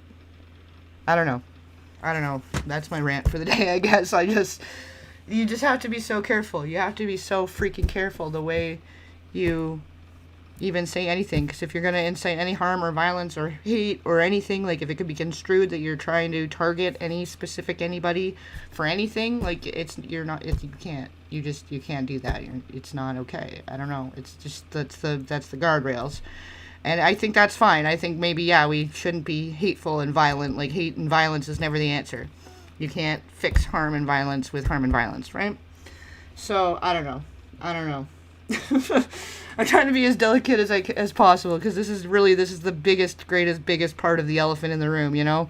And the Voldemort, the what cannot be named, the he, they, them, whatever that cannot be named. I feel like this is one of them. This is one of the things we're just not allowed to talk about for whatever reason, like openly and like productively, like this is how you find out. This is where you find these things, but people are attacking this guy for wanting to even investigate it, for even questioning, because they just so happen to maybe a lot of the ones that came up in his investigation happen to be a certain tribe. Now we're racist, now we're this, now we're that. Well, no, maybe he just like doesn't want funding going to a place where there's no kids, first off. And maybe it's just shady if there are kids there, too. Like, maybe that's also pretty shady. Once you get to the thick of the investigation and you start to visit these locations, starting to seem a little more shady and a little more than fraud. Like, it's fraud being an underlying issue. But I don't know. And I don't know about you guys, but this whole thing is giving me the vibes. Like, I thought some places it might be iffy, and it might be a mixed bag of reactions. But for the most part, it seems like he's getting some pretty harsh reactions to just want to put his kid in daycare. And then the way that people are treating him in the media that I noticed, and why this kind of came to my attention, I guess. Like, I'm just not understanding. I don't know why they would be attacking this kid when he literally is just trying to uncover fraud and corruption that may be having to do with children. Like, I think maybe we could be for that. Because, again, he could be wrong, but, I mean, what if he's right? And what if it's not just fraud? Wouldn't you want to know that if you lived in this community?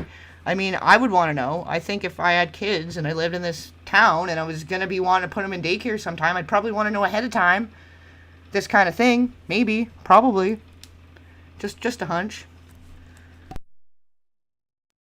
They had to shut down because there were so many violations, and they went and they just reopened under a new license, and they renamed the center Super Kids Daycare Center, LLC. So they got shut down, then started another one. Literally the next day. Well, that's not sus. They got shut down for so many violations and then opened the next day under a new name. That's not sus at all. We definitely drop your children off there. That's the safest, most super kid, best time. Yeah. Fuck. Creative Minds Daycare, $2.45 million got sent to this daycare center. We have empty parking lot. We do have a bus here. This is different. We'll see if we see anybody. Yeah, it's a bus instead of a van this time. Oh, yeah. Oh, fuck. I knocked on the door. Absolutely nobody was inside. And once again, no children could be heard anywhere. So, David, once again, another child daycare center. We have a bus out here. No one's inside. Licensed for over 50 kids. No children anywhere. But yet, millions of dollars. Well, and you'd think, okay, well, think about this, though. If these people are working at these daycares and the daycare is making all of this money, apparently, millions of dollars a year, and you're getting paid, like, wooden nickels, and like you're overworked and understaffed, and like you're supposed to have 3 adults to every 10 kids, but there's only 1.5, you know what I mean? And you're not getting paid squat, but then you find out that there might be fraud. Like, you'd think you'd be interested in that, maybe, like, to know, and like, unless you're benefiting from it, you know, or unless you know about it and you're supposed to keep tight lips. Like, I don't know. I do agree he could have kind of gone about it the right way, like a different way. There might have been a better way, but really, what good way is there to go about it when you're like an independent journalist and just trying to find things out, and then everywhere you're going, you're getting this weird aggressive reaction where he just like he's not in any way coming aggressive or coming sideways at them, and that's a very valid question. Like, I'm trying to find a daycare for my kid, and I heard there was some like corruption or fraud or something at some of these facilities, and I just want to make sure, like, I want to check out the place myself before I sign my kid up. Like, that's all very valid. Like, there's no reason to be meeting that with aggression. If you give a shit about kids and other people's kids, probably you're going to be matching some parents' concerns with their kids being enrolled into daycares. If that is a known situation, you know, like, and if that's not you, then why would you be acting aggressive? Why would they be so defensive and so aggressive? Like, why? Why do you want to put your kid? Why would you want your kid in our daycare? Like, what? Why are you asking about the, like, why am I asking about the daycare, to put my kid in your daycare if you're supposed to be a daycare? Like, why is it even a question? You know? It seems that it's the reactions are sort of pushing the investigation and the lines of questioning forward versus, like, it doesn't seem like he was going into this trying to cause a ruckus. Like, I think he was immediately met with aggression. He was getting screamed at in a parking lot in different languages, very threateningly. Was starting to get surrounded by people in a parking lot because he was trying to enter, as far as they know, he's trying to enter his kid into the daycare. And you think that's a normal reaction for people supposed to be running a daycare? Like, I don't know. It could be any people. It could be any people, and I would be saying the same thing. It doesn't matter who they are, where they're from, what their skin looks like. Like, it doesn't matter. This would be my same reaction to anybody behaving this way that's supposedly a child care center. I mean, that's how you're that's how you're talking to the parents out front of the facility that's trying to enter their kid into your daycare. How are you talking to the kids behind closed doors? You're screaming at a potential client parent in the parking lot.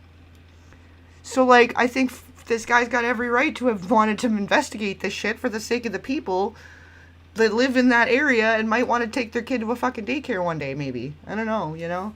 I think all of that's very concerning, whether there's a fraud happening or not. Like, who does that? I don't know. Like, who behaves that way? Especially people that are supposed to be taking care of, I don't know. I think that just there's certain types of, like, warmth and kindness and certain characteristics of people that you would want to be looking after kids, and that doesn't seem like it fits, you know? Every single year. So the sign says Creative Minds Daycare. They got in so much trouble, they had so many violations that they had to shut down, and they reopened the next day under Super Kids Daycare Center. You see 3801 Portland, 3801 Portland, which is where we are. So that's fraud right there alone. Millions and millions of dollars, and again, the kids are missing. Where are the kids? You would think if they had the same address, that whoever's inside or working at the Capitol here inside of Minnesota would just say, oh, maybe that's a red flag. They just write the check. Human Services, they got to clean out the whole bunch. They're the ones who enabled this fraud. How can you not look and say, wait a minute, these two are registered at the same address? On top of all of the child care centers, that's just only a small piece of the fraud. What other fraud are they committing here in Minnesota?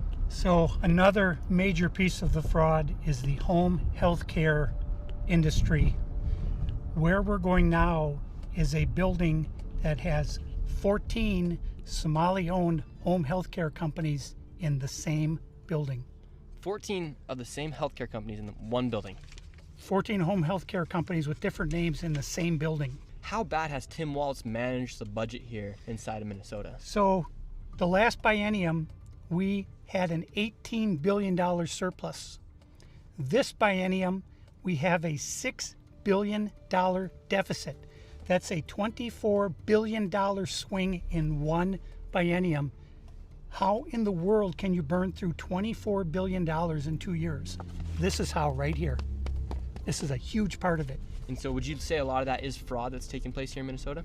Absolutely. I would say better than 90% of it is absolute outright fraud. And a large percentage of this fraud is from these healthcare companies that are charging the state millions of dollars while they actually aren't providing anything. In fact, the FBI just did a raid a few days ago on a building similar to the one we are about to enter. Inside of this building, there were 14 of nearly the exact same businesses offering the exact same services. Right here, you have a list of all of the healthcare companies. Loads of them right here. We want healthcare. No, it's okay. Yes, we'd like to speak about getting healthcare here. No. Why can't I get healthcare here? No, wait. Warning, you are under video surveillance. No trespassing, security, armed. That's so sketchy. Like, I don't know, maybe it's weird because they have patients there and, like, you're coming in with cameras and stuff. Like, I could kind of understand a little more of the skepticism here, like, and depending what kind of, like, pathogens. I don't know. Like, I don't know what kind of, you know, restrictions or limitations they're still having at some places health-wise, but it's still just, like, to have that many different companies and then owned by the same people in one building. That seems a little weird. This is the strangest place I've ever been to get healthcare.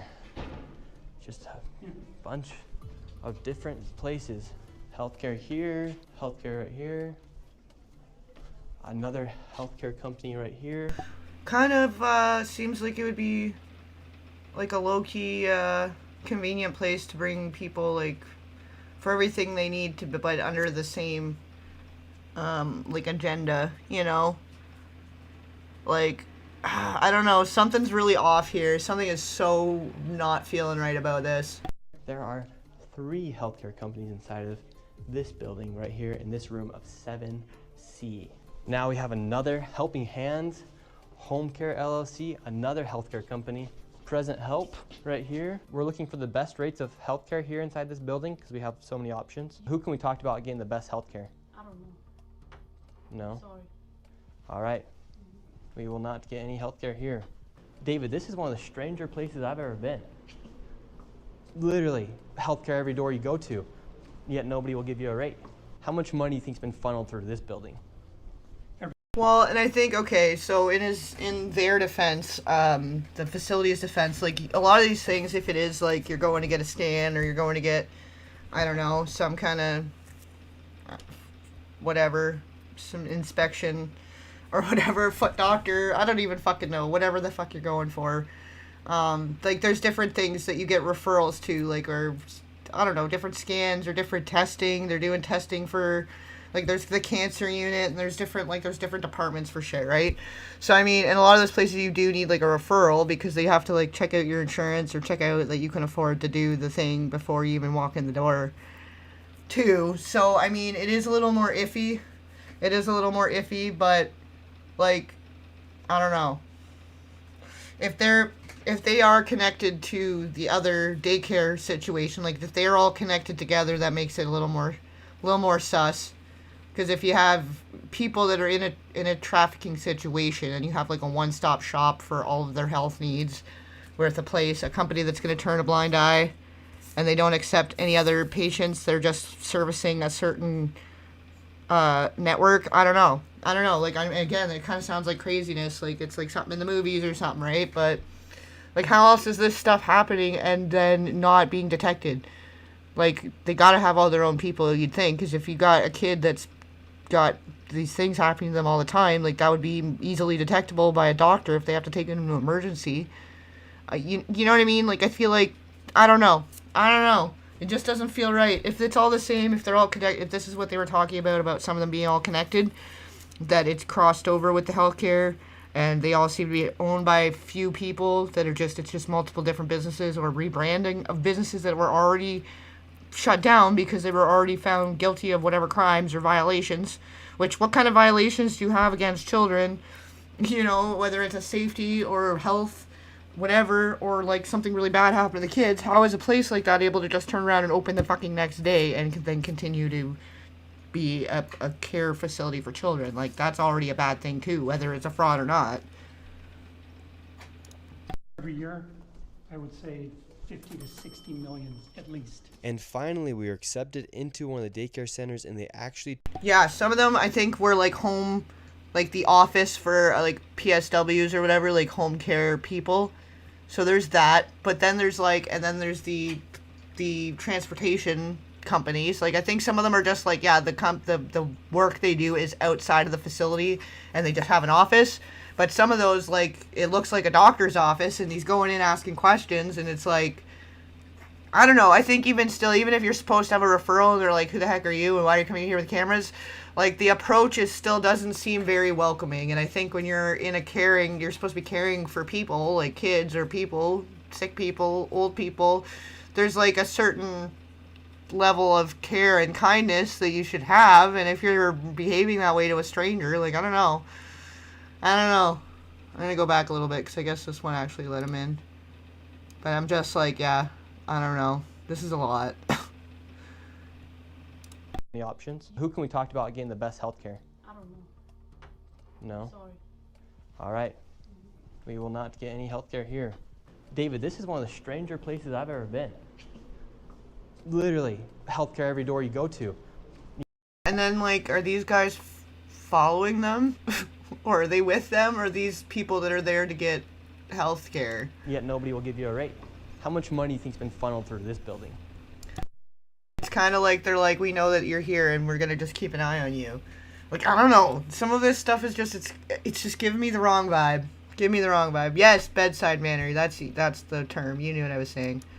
Every year, I would say 50 to 60 million at least. And finally, we were accepted into one of the daycare centers, and they actually took down our information to give us a rate. However, when we left, we were then met with the police. We received a complaint that someone matching your description were in this building harassing the individuals. Okay, so they were aware of them. They are aware of them, and then they were really prepared. They're like, yeah, okay, yeah, let them leave their information. We'll know who they are.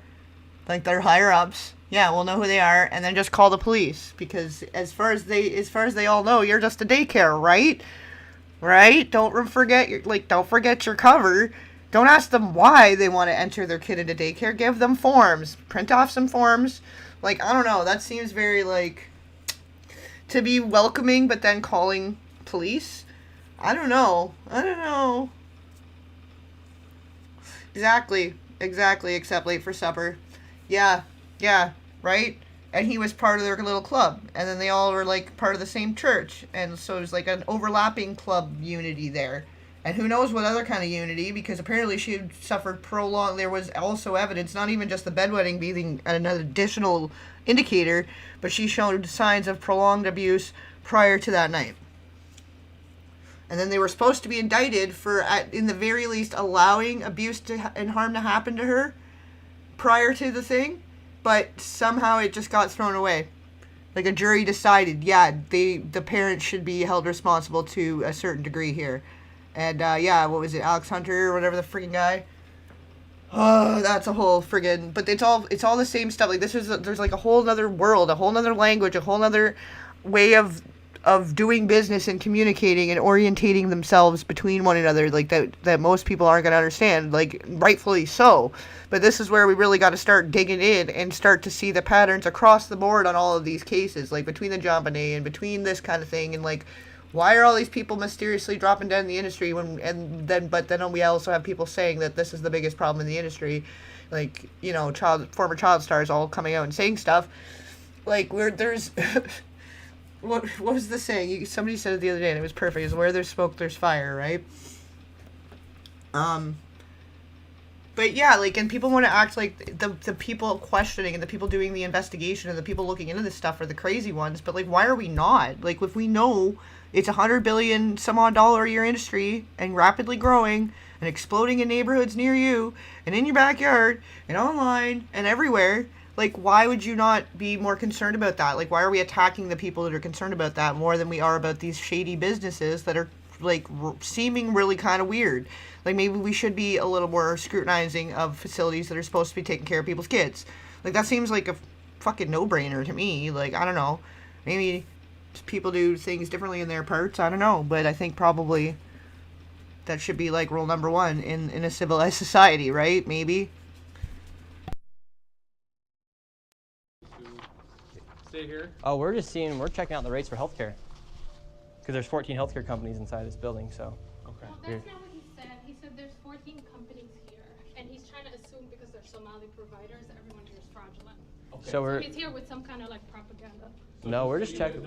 Oh, you knew exactly who he was and what he was doing here, and that's not really even, like, it's not, and then now you're making it a, like, if you're not doing anything wrong, why wouldn't you just let them? If they're coming in and questioning and that's what they're trying to assert, but that's not what's happening, then why do you care? Why would you need to involve law enforcement and get your backs up and be, like, so on the defense?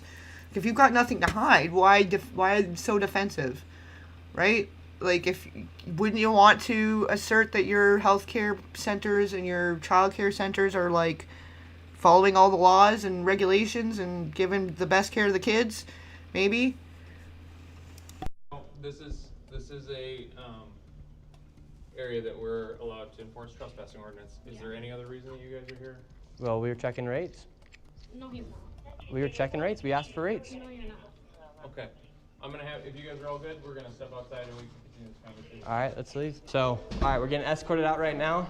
The police have arrived. We were checking out the rates, seeing what was happening inside this building. No one would really speak with us. We did go inside the one daycare center, and she actually did give us rates for childcare. Much respect to that lady. Well, I'd be interested to know if any of these people that happen to be popping up, like these same named people, because he was saying, like, a lot of these businesses all joined back to the certain same people, and he's not naming them, which I guess, like, he's still being respectful and having, like, the journalism etiquette in this sense, because, you know, yeah, he can't just be out here accusing people necessarily, and putting their name out there, but if some of these same named people are, like, the kind of people that always buy the policeman's ball tickets and put out money for certain things and are greasing palms all over town, and so they have a certain level of immunity. Because if you got millions of dollars coming in and you're getting millions of dollars in funding, you know, you can make a lot of people pretty freaking happy that aren't going to necessarily be trying to rub you the wrong way for the next fundraiser that comes around, you know? Like, there's a whole nother society that's happening that you guys are not, like, that most people are not a part of, you know, and it's funded by people that obviously they're going to have their own agendas, and as much as it's covered by taxes, in some ways, there's more to it. There's other layers to it and other different benefits and things, galas and functions, and things happening behind the scenes that this is where people that are a little more well-to-do are able to get away with more things. Like that kid in Oklahoma, just because his dad, like, this is not even on a major level or a major scale of being, like, worth billions of dollars or millions or whatever, but that kid in Oklahoma that violently trespassed against a couple of his peers, 2 young girls, in his mother's home while the mother was there and could hear something, there was some commotion, and because the dad was, like, used to be the head of the fucking football team of the University of Oklahoma or some shit, the kid got off. He got off with, like, a slap on the wrist. Out, and he's out. He's, like, out, and, like, there was no jail time. He got, like, fuck, I don't even know. It was just so gross. I didn't even read further. I was just like, fuck, you know, like, fuck, again, just people, because of the power and the influence of the money, they can do no wrong. So, of course, the police are there to escort them out and not to investigate the potential of fraud or whatever that could be going on here. Like, why would they do that? Why can't people just come and ask questions? If it's a public facility and it's supposed to be like healthcare, daycare, some social type service, why can't people just come in and ask questions? And if you're not hiding anything, why is them coming in to make a documentary and check out some of the facilities? Why is that a problem? Why is that a problem? I don't know. What's the problem, officer? Well, so again, we've been getting reports from multiple individuals that you guys were harassing individuals who work here. So they're all obviously in communication with each other, and they all started calling the police. And, like, they knew ahead that they were coming around. So, like, yeah, they let them into the daycare, finally just gave them what they were asking for. Like, oh, yeah, like, we wanted to look into registering the daycare, but then, like, they're calling the cops on them, like, they're doing something wrong for investigating the safety and legitimacy of daycare centers when considering entering his kid into daycare. He might not have a kid at all. It doesn't even fucking matter. But you'd think, like, most people, and, like, a lot of people don't have the time of day to do that. They're going to find the cheapest, best, whatever one that's got the best reviews and the closest proximity. But it's not like they can't buy reviews. It's not like they can't fucking, you know, have all these violations one day, shut the facility down, open it the next day under a different fucking name, and parents looking it up. Oh, yeah, that one seems cool. It's new. Oh, fancy. I don't know, you know? Like, I feel like these are exactly the places we should be allowed to go in and be asking questions. Because, obviously, again, this shit's happening right under our noses. $100+ billion a year. And sure, a lot of it probably online. Most of, like, the majority of that. But where are they all coming from? How do they get there? How do they get in a video? How does it get onto the... You know what I mean? Like, it all has to start somewhere. And some of these places are, like, the most... it's the most prevalent because they have the easiest access to them, right? Don't dead name little Joey like that. At the end of the day, this is private property, and it's one that people are allowed to ask you to leave, and it's also one that... And again, like, look at the signage. It's like a cheap print-off thing, and they have a Yahoo email. We have a Yahoo email in 2025 for a business. Minneapolis Police Department is allowed to enforce trespassing ordinance at this address. Yeah. So as we got escorted out of this building, the Somalis filmed us as we left, and we headed over to the next building that had 22 of the same home health care providers operating from inside of the building. Right here you have multicultural home care. And right here it says it's open, but can't even get in. Another Reliance Recovery Center. It's almost like they're all communicating and they all know he's coming now.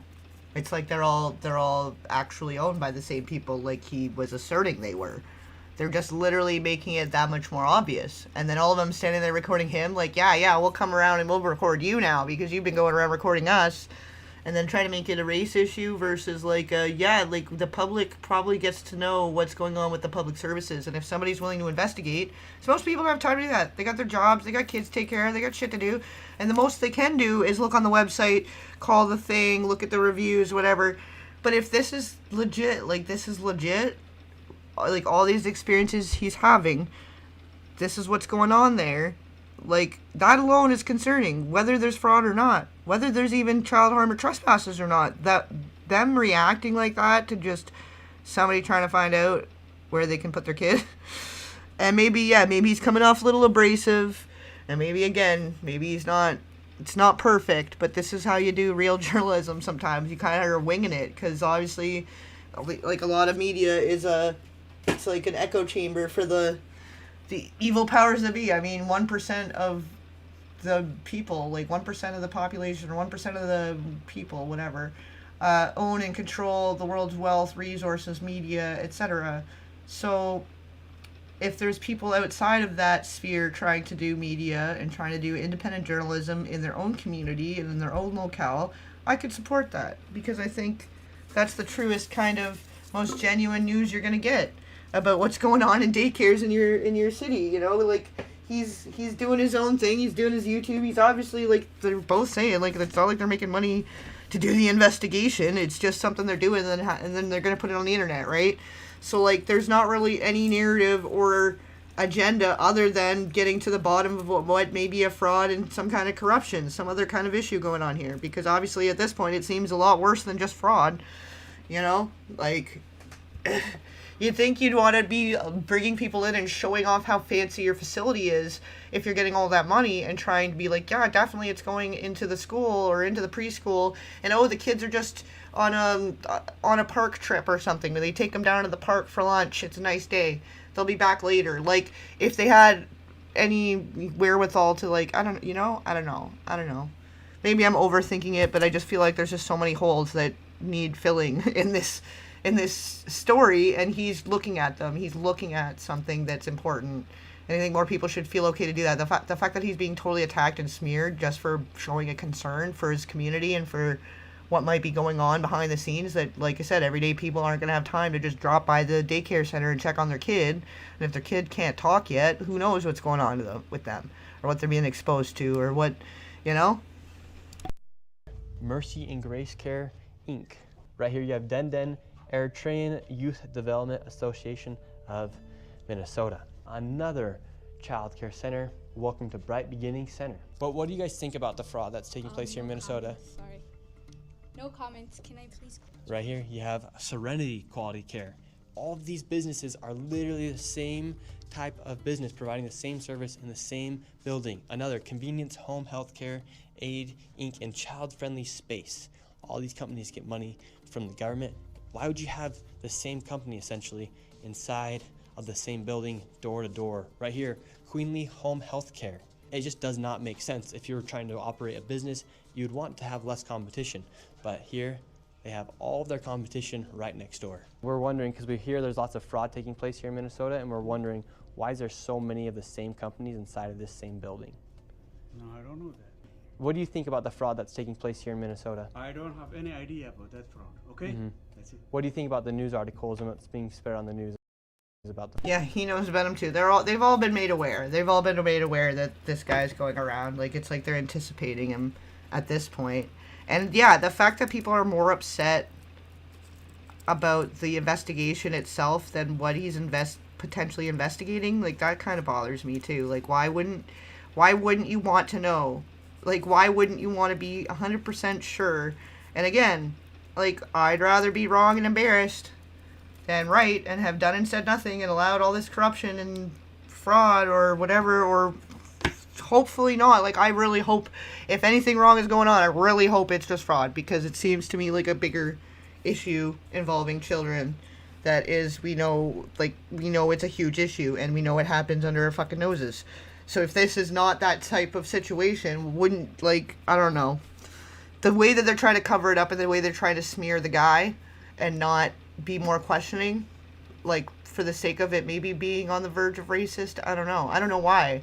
I don't know why people wouldn't want to be on the side of, yeah, like, maybe we should look into that. Maybe some of these facilities aren't doing all the right things based on how they're reacting to somebody asking to put their kid in daycare. Like, you know, just on that alone is like, maybe we should be checking these places out. Maybe we need a little more regulatory monitoring, you know, random check-ins where somebody from the government comes and checks what they're doing in there on a random Tuesday within business hours or whatever, you know? Like, he's just highlighting an issue of obviously a lot of oversight, whether it's these companies or any other fucking companies. There's obviously oversight, or lack of oversight, and there's obviously misappropriation of funds. Like, we know that's a freaking issue too. So how is any of this a surprise, and why are people attacking the people willing to do the dangerous and scary thing of actually going and doing the investigating? You don't see people on Fox News doing this shit, or whatever. Is there even Fox News anymore? I'm not even sure that exists anymore. Things are changing so quickly. Is it Costco News now? I don't know. Costco, Starbucks, AT&T News? I don't fucking know. Whatever the fucking main news is that people watch now. Like, I don't know. I don't watch the news, actually, so maybe they do this kind of thing. I don't really know. But I think that there's it's more authentic when it's an independent journalist that's going in his own backyard and investigating things for himself versus taking in somebody else's word for it. You know, knowing that how controlled an echo chamber a lot of the media is. You just don't know. Who knows, right? Fraud. Right now, you are doing something wrong.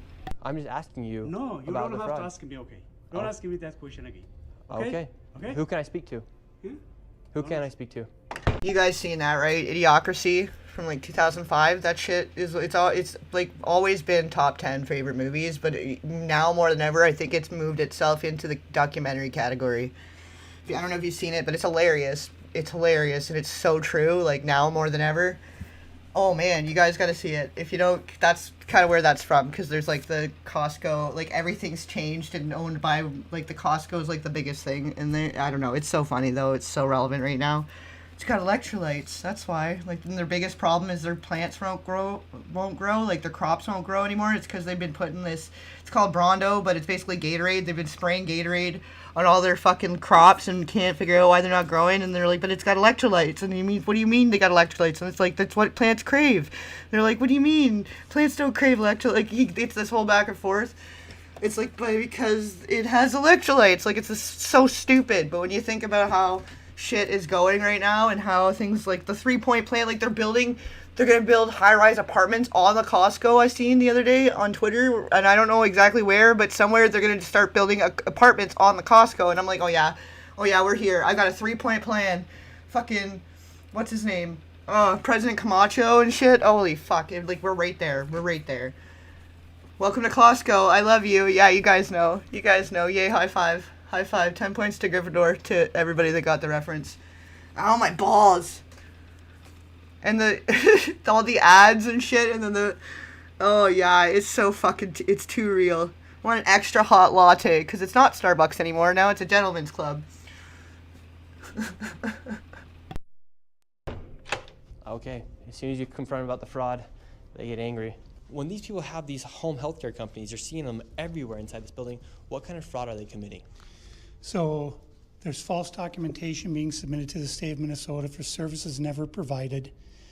They're having forms signed in advance for services that were then never rendered. As far as a year or 2 years in advance, they'll have someone sign these forms at one sitting, and then they just file those with the state of Minnesota, and nobody from the state of Minnesota bothers to check that those services were ever provided.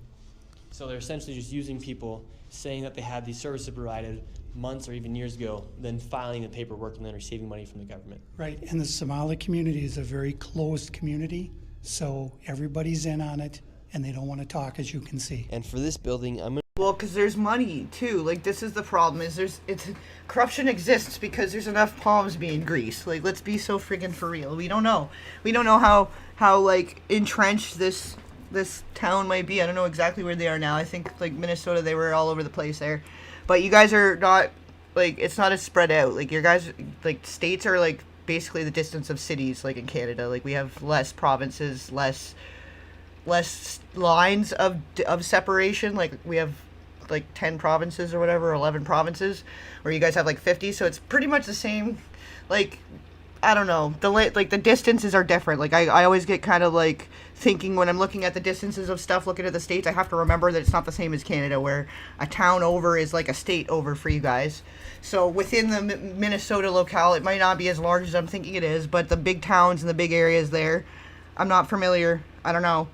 But I think it's it's not quite that big. So, I mean, there's ways for places like this to be a little more intertwined and a little more backdoor deal, a little more underlying allegiances happening, you know? So, I don't know. And then, yeah, you guys get what I'm trying to say. And not that less or more, it's like, yeah, it's still, where you have, like, Ontario is basically, like, Texas, Arizona, Kansas, all of those places in one, you know? Like, we just don't separate it as much. And then I guess we have a lot more empty forest area and stuff, too. Like, there's just nobody there. I don't know. Basically, our whole population, I think, is, like, the same as the population of California, which is concerning, too, considering how, like, close together everything is. I don't know. It's just different. It's different. It's a different experiment running over here.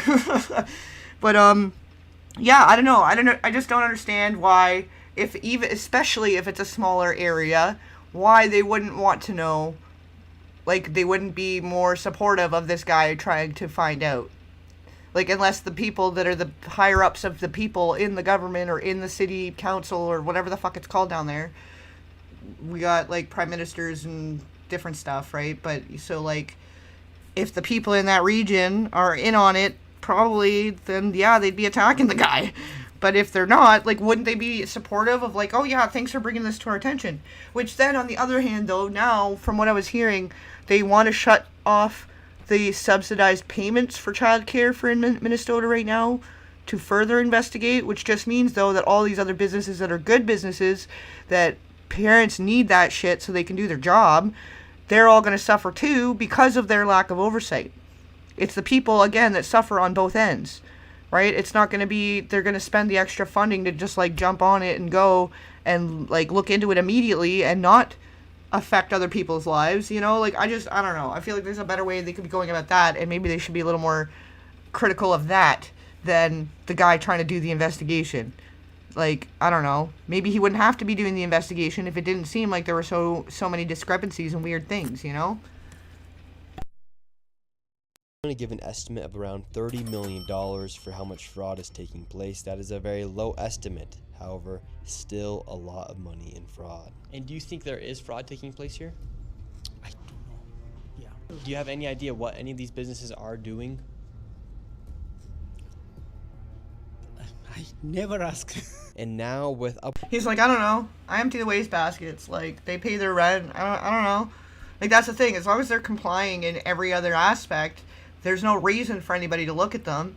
But, like, that's the best way to be committing crimes is, like, you got the baker out front and you got the mafia in the back playing poker. You know? Like, that's the fucking, it's tale as old as time, right? upwards of $100 million in fraud will be headed to one more daycare, and this one gets a little spicy as we get chased out at the very end.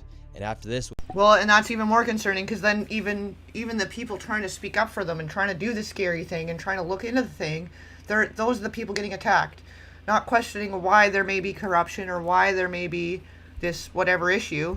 It's let's criticize the one guy questioning and like looking into it himself and taking the extra time, like, because obviously there's no incentive for this. He's getting attacked left and right. He's got people already sending him threats to him and his family that have nothing to do with it. Like, it's already like, if there's nothing to hide, why are people attacking him so viciously and violently?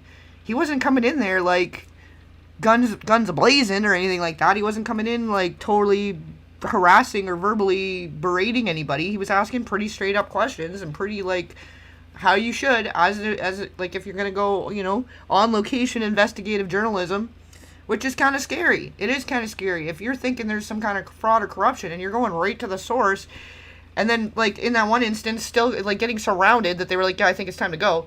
Like, they could have just quit then and been like, you know what, fuck it, this isn't worth it. It's not worth it. Why am I going to put my life on the line for this? Right? So, like, obviously, you know, who has more to lose, who has more to gain here? And so why is he getting attacked when there's obviously there's something weird?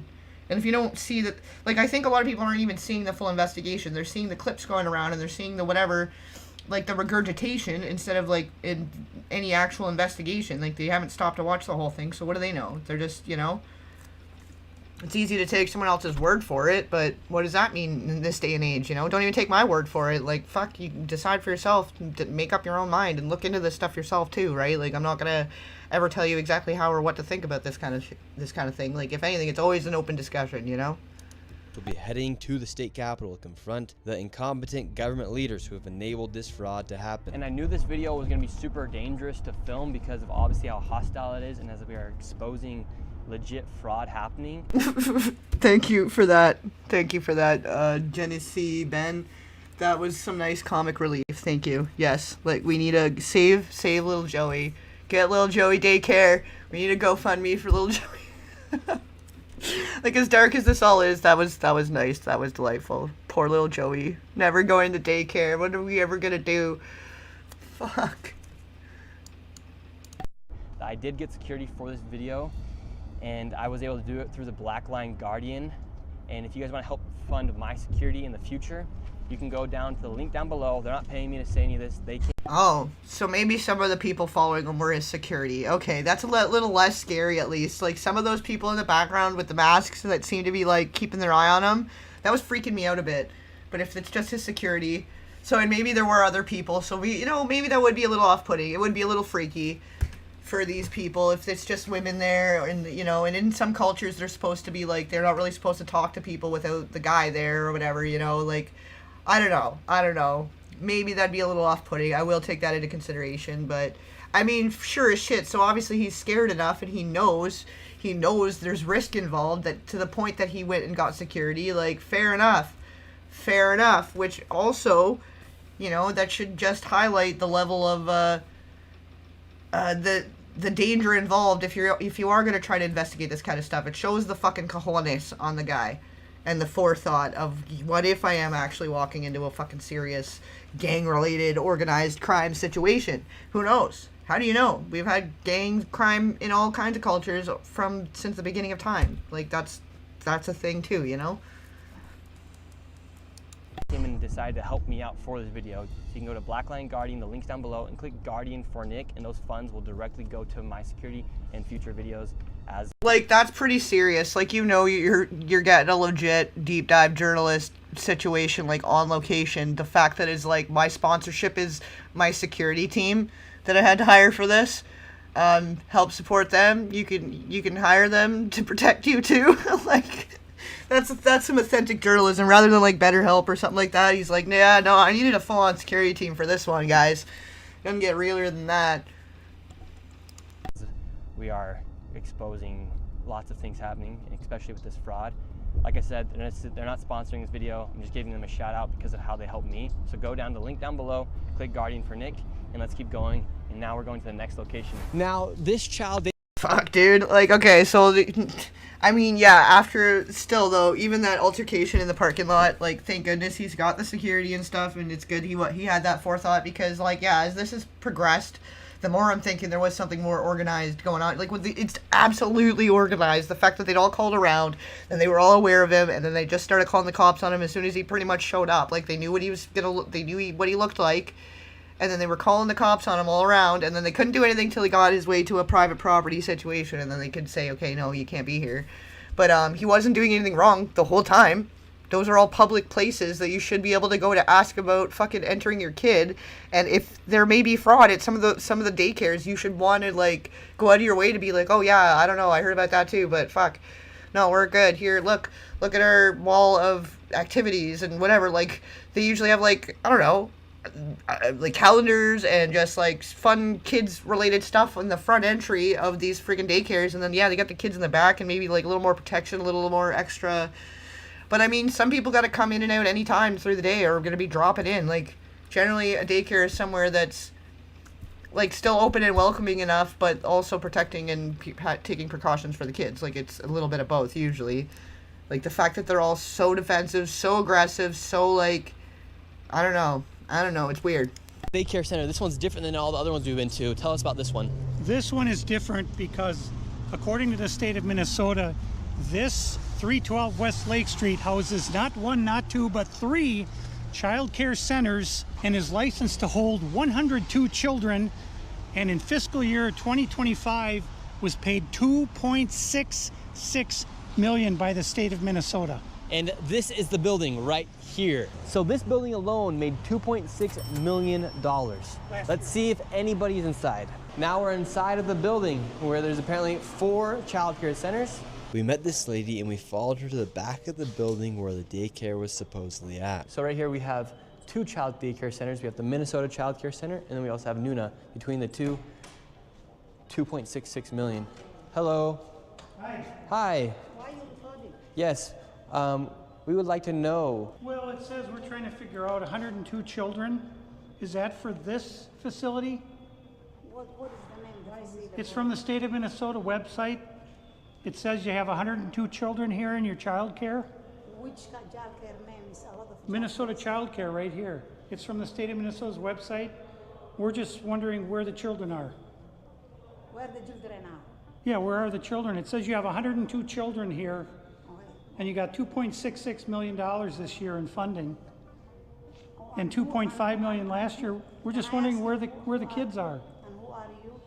My name's Nick Shirley. Nick Shirley. And where are you? Which department? Oh, we are from ourselves. Yeah. Hello, we'd like to ask where the money's going. We are from ourselves. Yeah, they got the call too, and they were like, what's his name? Oh yeah, that's the fucking guy. Cause like, oh man, it's like, it's just making it too obvious that something weird's going on. Like, why would they be so defensive? Like, if you're not doing anything wrong, then what do you have to worry about? Why wouldn't you say, yeah, like, come on in. Come on in. Like, obviously, yeah, you can't let them come in and film the children. But, like, do most of these places not have, like, like a reception area? Like, should they not? Where you come and, I don't know, like, or an office? Like, come in, we'll show you the pamphlets, or let me get you a pamphlet, or, like, I don't know. It just seems too freaking weird. You know? I just don't know. I don't want to make, like, assumptions either, because obviously they're angling their footage and their documentary in such a way to support their hypothesis, whatever you want to call it, you know, but, I just don't know. I don't know. It just doesn't feel right. Still doesn't feel right. Look at that. Shut us down. Where are the children at? No children inside of this daycare center. And look at this daycare center right here. No children inside of this daycare center. But between those buildings, over $2.6 million. We were just curious, where are the children at? Do you know where the children are at? No. Where are the children at in these daycare centers? I don't care. How come these childcare centers have no children? I don't know. No. There's I don't know. I don't care. I don't work here. Okay. Like, they're all such kind, lovely, approachable people. Like, I think they would be all great daycare people, providers, caring people. Like, I just, like, none of them are giving a vibe. None of them are giving the vibe that they would make a good, you know what I mean? Like, I just, so then, and this is what people are slamming him for? Like, he's not really necessarily doing anything wrong. Like, it's not wrong to ask questions and to be concerned about businesses operating in your, you know, in your city or in your town. Like, if there was a hat shop in your town and you never, ever saw people go in and out of there, it was the same hat display all the time. Nobody ever changed it. You watched it for 20 years, gathering dust on the same hats in the same store, and you've never seen it open, never seen anybody in the front, you never seen anything. But somehow on primetime business drag location, downtown core, this business is paying fucking probably like thousands of dollars a month to never fucking conduct business. What kind of business? What kind of business going on there? You know? Like, when you want to know if somebody was going to go investigate that and put their time and effort into spending time investigating that and getting the footage and asking some questions, like, and if there was something really bad happening, like, in the back room of that place, probably people living around there would want to know. Maybe. I'm just, again, making a presumption, but, you know, if it were in my backyard, I probably would want to know if there was some freaky shit. Because there's some freaky shit happening everywhere, and this is how these kind of things get found out. Like, sometimes it's people being nosy. Like, there was that kid, the mentally challenged kid that was being kept in a fucking dog cage on the front porch. And the guy kept hearing it, and he thought it was like dogs crying, a dog, whatever. He couldn't really make out what the sound was across the field, and, like, you hear coyotes and whatever out in the wilderness. But he kept hearing this distressed noise at a certain time of night, and he went to, like, investigate it, and ended up being an autistic kid or a mentally disabled kid that was being locked to the cage outside every night. And it was starting to get really cold, and it was a really fucked up thing. And if he hadn't gone on the lady's property and went over to be like, hello, like, maybe your dog is in distress, or, like, whatever. He was going to investigate. And not only was it something in distress, it was a fucking child. Because sometimes if they're little kids, the crying, you never know. You could mistake it for some other animal noises sometimes, depending on how distressed and depending on hyperventilating or whatever, like, and depending where you live. If you live where there's weird birds and shit, I don't know. But, like, if that guy hadn't gone and trespassed and went to go knock on this lady's door, like, hello, like, I keep hearing this sound and it sounds like somebody's in distress, like, and I don't know, maybe it's, like, your dog or, I don't know, right? And he gets there, and yeah, sure enough, this poor kid, and he's been hearing it, and then he realizes, and he's been hearing it for weeks, and, like, the relief of, holy fuck, I'm so glad I did the wrong thing, and trespassed, and came wandering over here, and started poking my nose in the business, because sure as shit, the whole time, it'd been a little fucking kid, and it'd be still very awful if it's an animal getting harmed, and then locked up all night, and not getting the same love and care as animals' pets should, but the fact that it's a kid. And if he had not ignored the signs and not gone with his gut and gone to check it out, that kid might have not even made it through the night because it was getting fucking cold and it was really bad. And the lady just didn't even fucking get what the problem was. I don't know if you guys saw that. That was something that went around a few weeks ago. Can't remember where it was. I see all kinds of fucking awful shit all the time these days that it's just hard to keep up. But, like, there's a perfect example of if you sometimes need to do the wrong thing to do the right thing, you know? Like, it might have been... He could have been wrong, and maybe he would have looked like a fool, and maybe it was like, you know, yeah, they're, like, slaughtering a pig or something, and it's the place, you know, that's a normal thing maybe in some rural areas, and they make a lot of noise, and you never know. It's just that season, right? Like, you never fucking know, and maybe you're wrong. But again, I'd rather be wrong and embarrassed than have been right. And oh my god, like the sadness, that guy, like the relief, but then the fucking grief hitting him all at once of like, holy fuck. Like the whole time, it'd been this little kid, and he didn't know, but then he just in his gut knew, like, I don't care what it is over there's something wrong going over there, and I'm gonna go find out. Right? So this is what this guy's doing. Maybe you don't hear the thing, like it's not like the same kind of a, you know what I mean? It's a different situation, but I mean... I don't know. You never fucking know. You never fucking know. $2.6 million inside these businesses that were given by the government, but there's no children to be seen anywhere. People deserve to know where their taxes are going. If these companies and these daycare centers are making upwards of $2.6 million and there's no children to be seen anywhere. Well, that was the pre-investigation. Is like the older guy, he's been looking into this and keeping track and lining stuff up for several years, but kind of doing it the more the old-fashioned way. And he said, yeah, like for like 9 years, he's been driving by at different times, like 100 times some of these places, and never ever seen a kid. And then they're questioning some of the other locals around, like live near some of these facilities or work near these facilities. None of them never seen a kid. Then he's like going to them, but they'd already done the investigation. They had to identify the places. They got together. The guy had already been doing an investigation for years. This guy was interested in investigating, and then they kind of joined forces, right? So, I don't know. How much forethought was put into it, but I would assume they had tried to contact them and had checked out the websites. And I'm sure there's a certain criteria that certain facilities fit, that they were like, okay, yeah, we're going to check these places out of the 1,000 fucking facilities, I'm sure, are across Minnesota, right? Maybe 100 or so. And if out of that 100, 12 of them seemed iffy, those are the ones he ended up going to see in person. Like, it maybe checked off several of the boxes of the weird things he was looking for, you know? I would assume. And then trying to call and not getting answers, trying to get an answer by email. Like, I would assume he's done that homework first before going to, like, that would be what would be helping identify which of these places they should check out physically, is my guess. Something fraudulent is happening, and that is not make you racist, Islamophobic. This is just the truth of what's happening here in Minnesota. If there's a bunch of white people doing the same thing, we'd be talking about the same issue. This is just fraud at unprecedented levels here inside of Minnesota. It's actually very concerning. Where are the children at inside of these buildings? They're nowhere to be seen.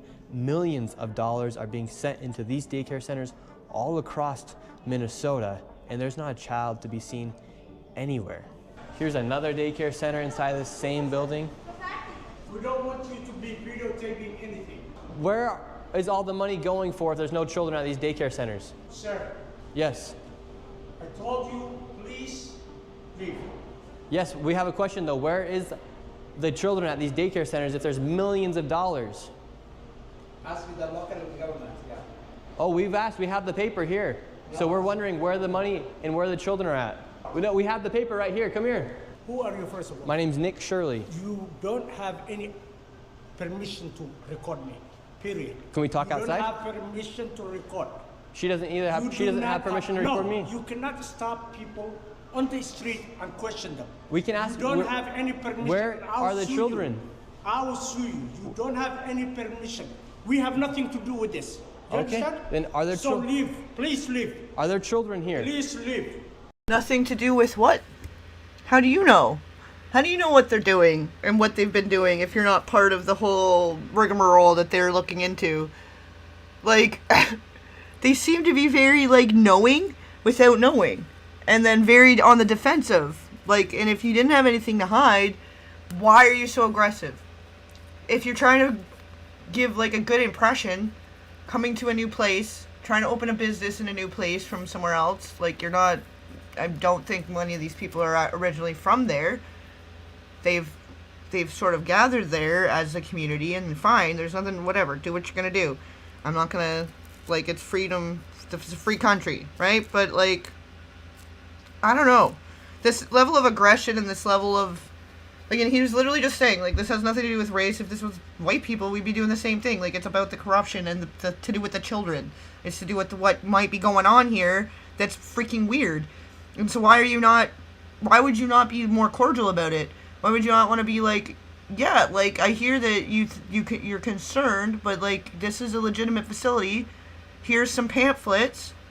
Generally, we have more of our own culture that comes to this location, so your kid might not feel like they fit in, but maybe if you're considering, like, here's the list of activities, here's when parents can come and do a tour, here's the person you contact if you're thinking about applying. Like, none of that. It was just on the attack immediately from, like, the second location. The first people that he made contact with just started screaming at him as soon as he mentioned that there might be the potential of fraud at some of these daycares, and he wants to make sure little Johnny or little Joey, whatever, the fucking twins now, the fucking twins are going to be registered for a daycare. And for all they know, he's just a vlogger that's like, yeah, I read some weird stuff online, and I just want to check out the places, and here's me and my dad, we're coming to check out little fucking Johnny, little Joey fucking daycare in person for our vlog.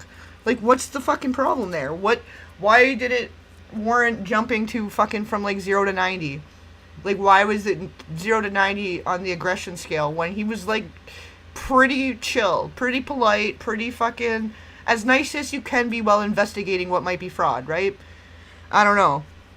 Like, I don't understand why they would be so aggressive if they're not doing anything weird. Where are the children? $2.6 million for a daycare center. You ask whoever you think is doing that. You don't know what you're talking about. So leave. Tell us what's happening here then. I said leave. We're wondering what's happening. We are not a child care. We are nothing to do with it. We're common people walking. And yes. You are. We're not accusing you. We're asking where the children are at. Don't ask me anything. We're not accusing you. We're asking the daycare centers. I am not gonna answer. You have.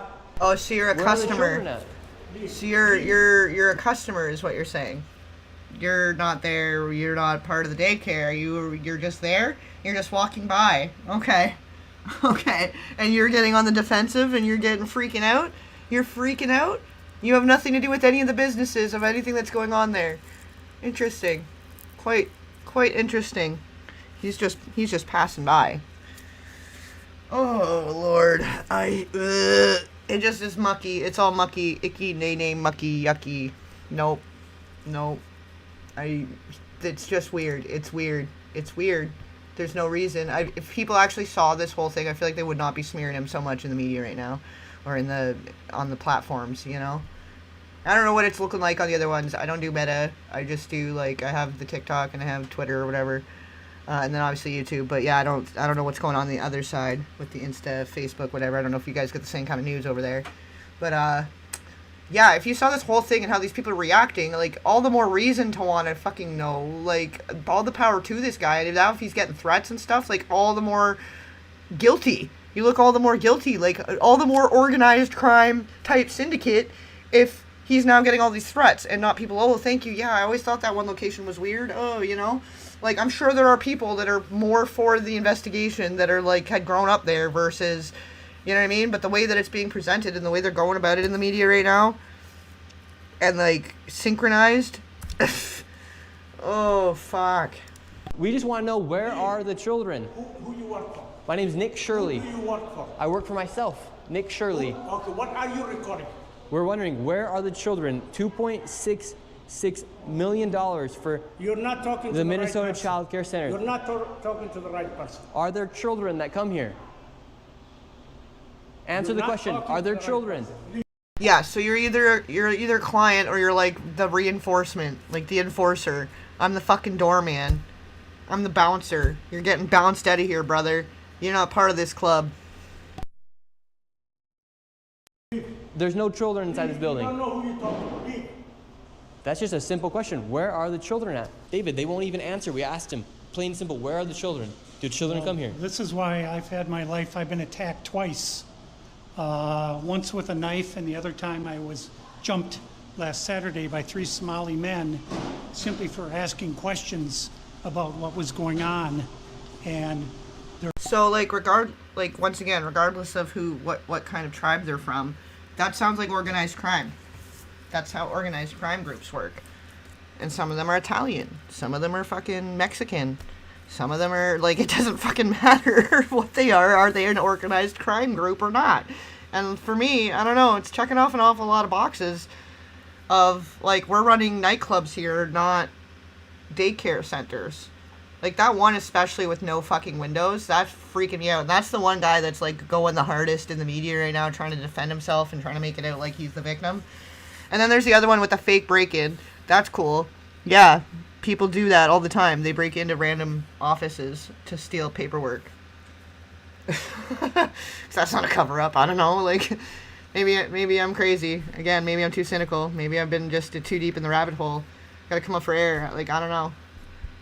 Yeah, some of them are Hawaiian. Some of them are Asian. They got the Yakuza.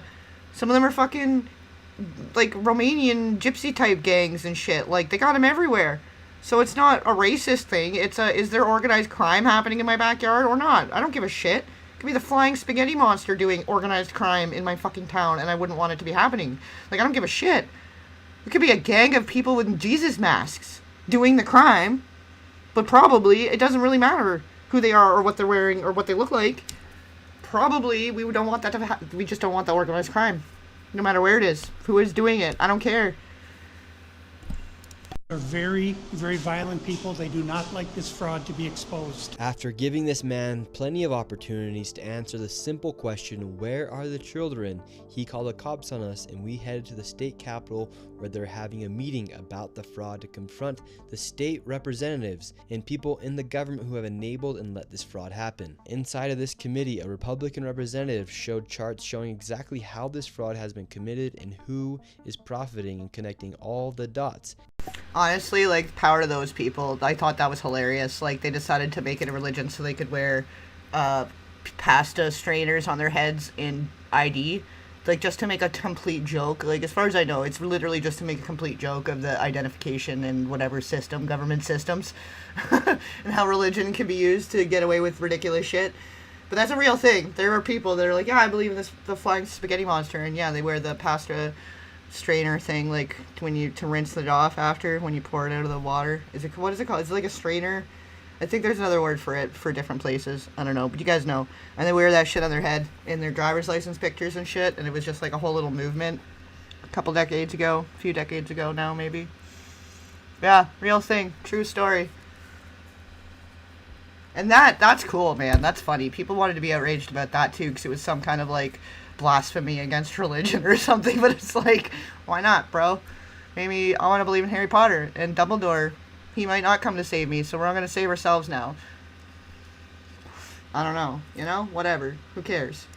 And while the Democrat representatives looked into the abyss, one of like, literally, do whatever you want, just don't do gang crime, don't do violent crime, and don't bring harm to children. It's pretty fucking simple, really. Like, and believe whatever you want. The colander, that's it, that's the other word. It's a colander. That's the, yeah, I knew there was another fucking word. It's not, yeah. Some places you can also call it a strainer, but there is the actual word.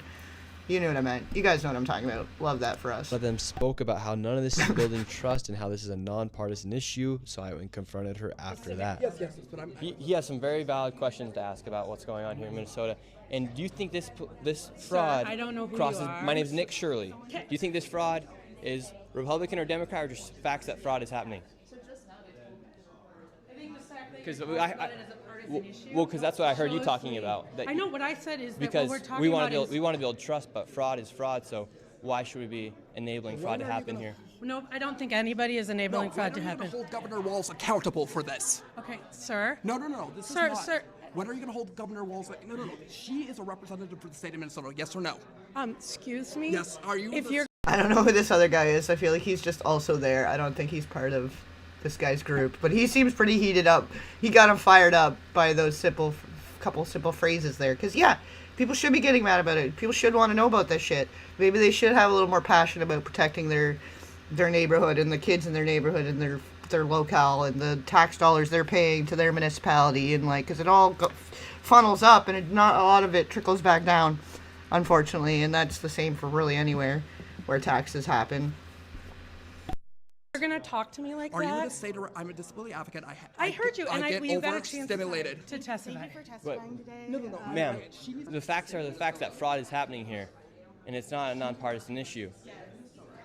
Yeah, he's like really, really hyped. It's a little bit, but I think they were just like, he just had his time to speak, and probably the reaction wasn't what he was hoping for, so he's getting a little, we probably missed a chunk there of why he's heated. I'm guessing there's a reason.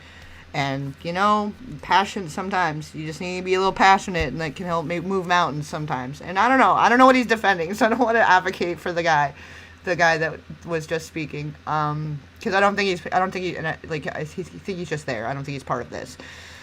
But people maybe with a little more passion and a little more eagerness sometimes is like the squeaky wheel gets the grease. And if people obviously are demanding questions, they have questions for people with disabilities and the vulnerable people. It sounds like a very similar issue that other people also have curiosity and concern about, right? So, I don't know. So what's so wrong with this guy's investigating directly, going to the source? How come you think fraud has been able to happen so much underneath I think the if you've government been here? listening to our hearings, we've had now 10 hearings on this. And so there's really good data from the people who both work within the administration as well as who, both Democrat and Republicans. I think what you heard today is that the Republicans who control this committee are not actually interested in solving fraud. What they're interested in is telling a story. This fraud has happened underneath Democrat leader Tim Walz. There has been Medicaid fraud across the country under Democrats and Republicans. There's fraud within the Trump administration. We have is fraud. Private providers have made government a mark. And so every person running government, Democrats or Republicans, are dealing with the issue of how to keep fraudsters out of our public payment. We're also dealing with veterans. We're dealing with consumers. I hope you're looking at that. If you look at United Health, currently is being charged with defrauding Medicare. You know who runs Medicare? President Trump. Medicaid fraud is a 50-state issue.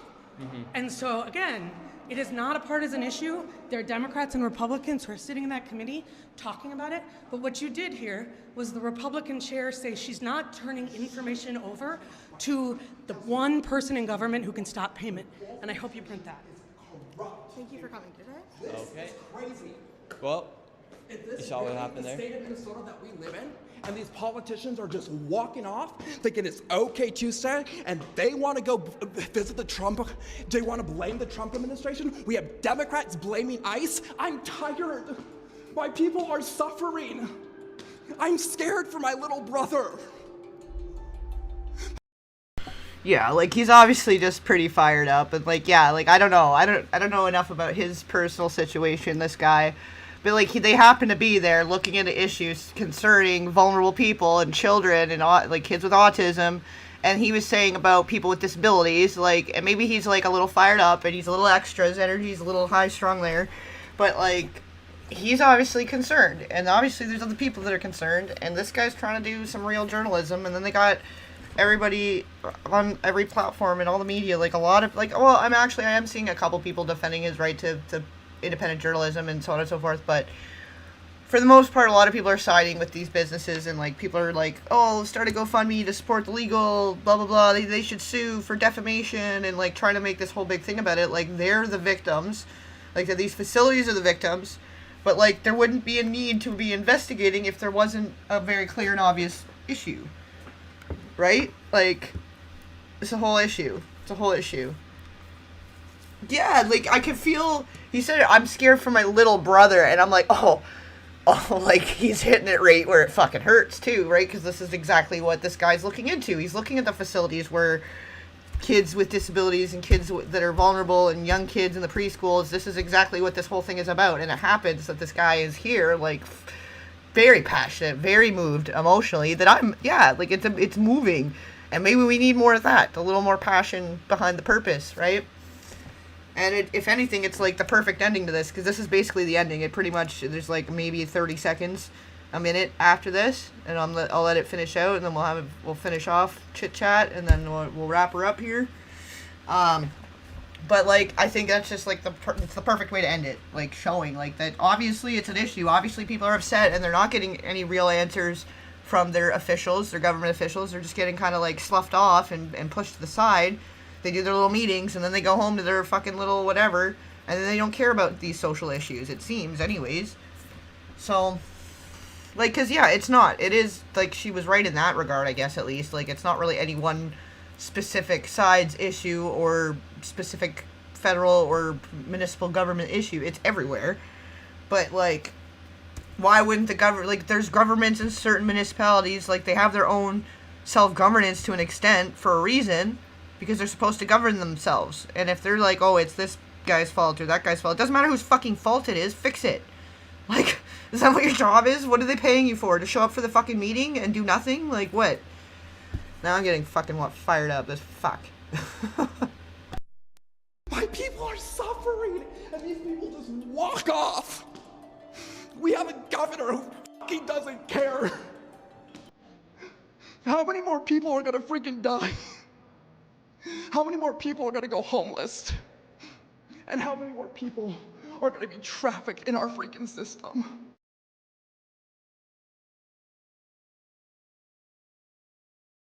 Alleged fraud. See, I think that he maybe did need to do a little more homework on how to position it from a legal standpoint, because it is a little bit, you gotta be careful. You do gotta be careful with how you say things and what you say. But, like, I don't know, man. It's just like, okay, let me finish. Let me let it finish playing, because there may be more after this, like another factoid.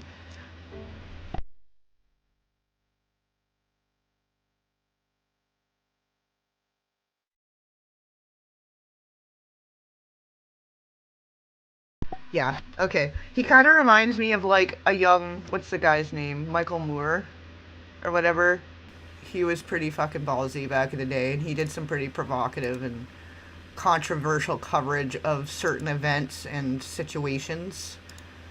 And people didn't really like him, but I think sometimes it's important to have a little bit of radicalism and a little bit of a going against the grain to try to get right down to the truth, because I mean, we know we're not always going to get it from one source. You know, you got to kind of look at things from all angles and consider things and what they might mean, what it implies. You know, if people are behaving that way, I think either way they need to be inspecting those facilities. And maybe it's not even a fraud thing. Maybe it's not even a trade thing, a child trade thing. But obviously, these people, none of those people are fit to care for children, in my opinion. They don't seem like they should be caring for children. But yeah, and then, well, they're making it out to be that. For whatever reason, they're finding they're making it into a political rage bait situation. Once again, because everything has to be something to do with politics. It can't just be a social issue that affects everyone. But it's divide and conquer too, right? Like, how much more convenient if you got the torch people arguing with the pitchfork people. They're going to forget they were supposed to storm the castle, you know? And not that that's the answer either. We're not condoning harm or violence. But it benefits the evil powers that be if people are arguing amongst each other and pointing the fingers at each other than thinking about the people that are controlling all the wealth and the resources and the media and the education and the, you know, food, everything. Media, did I say media? Of course, the media. All the media. So, I don't know. I think that some stuff is meant to be a distraction, too. Some stuff's kind of dragged out and made out to be more of a theater situation, too. So, we do also have to be aware of that. So, I don't know. He's ripping off Greta. Kind of. Regardless, a fellow with the glasses, not somebody you would trust around children. Yeah. I don't care what he says. Not somebody that stopped the steal care. Oh, yeah. That guy's a little weird, too. I don't know about him. I don't know.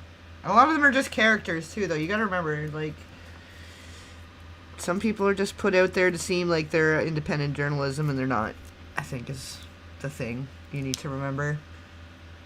The people that seem like official news, but that are independent, maybe aren't so independent. It just has the front of an independence, you know? But I don't think people would get such a large platform and without getting so much hate, like the way this guy, he's got a pretty sizable platform, and then he's trying to speak out on social issues, and then he's got everyone and their mother, like, attacking him. and getting threats and stuff. Like, I guess you're not doing it right if you're not getting death threats, though. It's like, it starts to crank up sometimes, and you're like, okay, maybe I should not fly so close to the sun.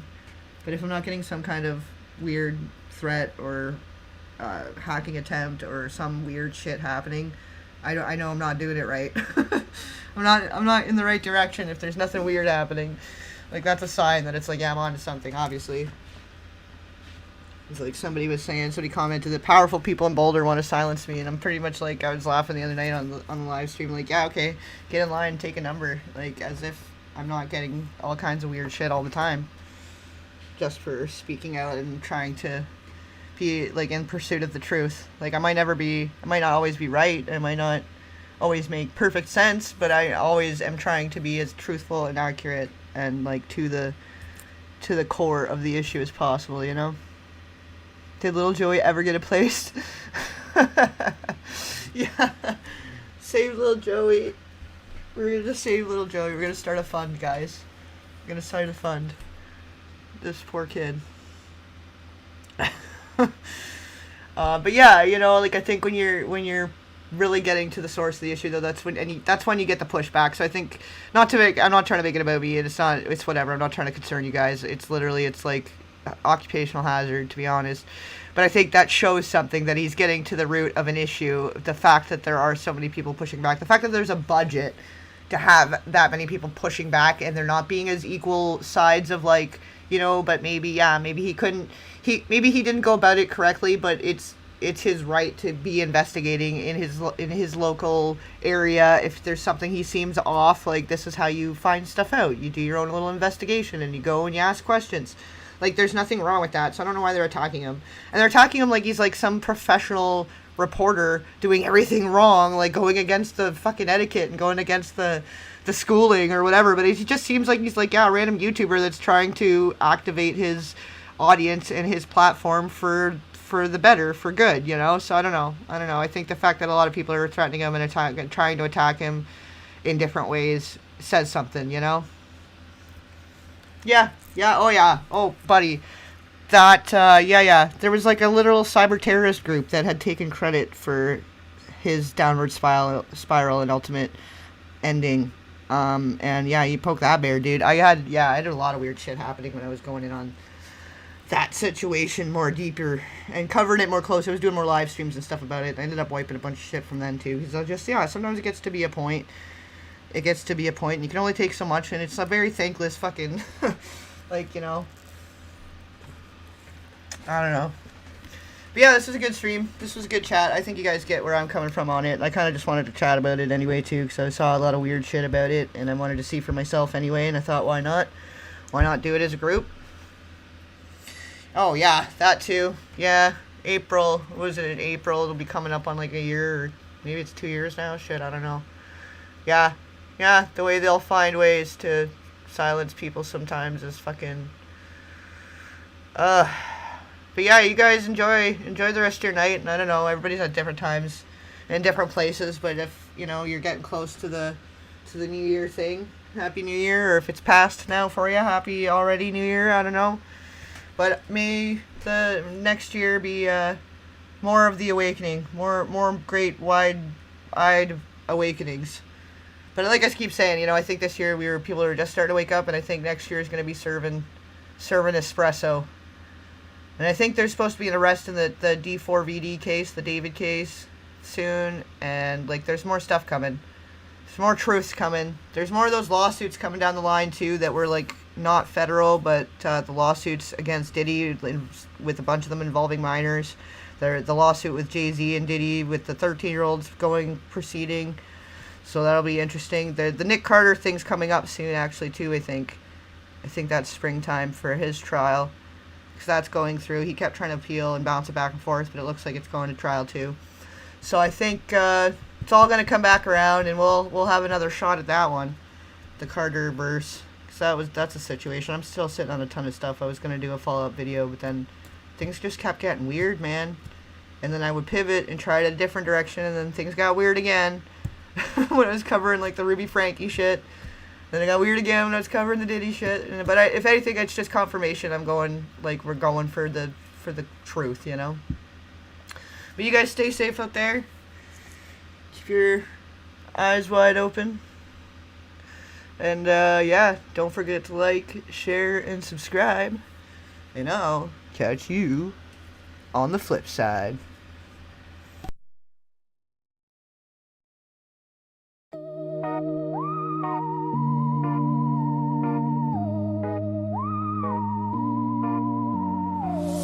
Red bricks crumble under my feet, a path that whispers a cursed heartbeat. Shadows stretch long, they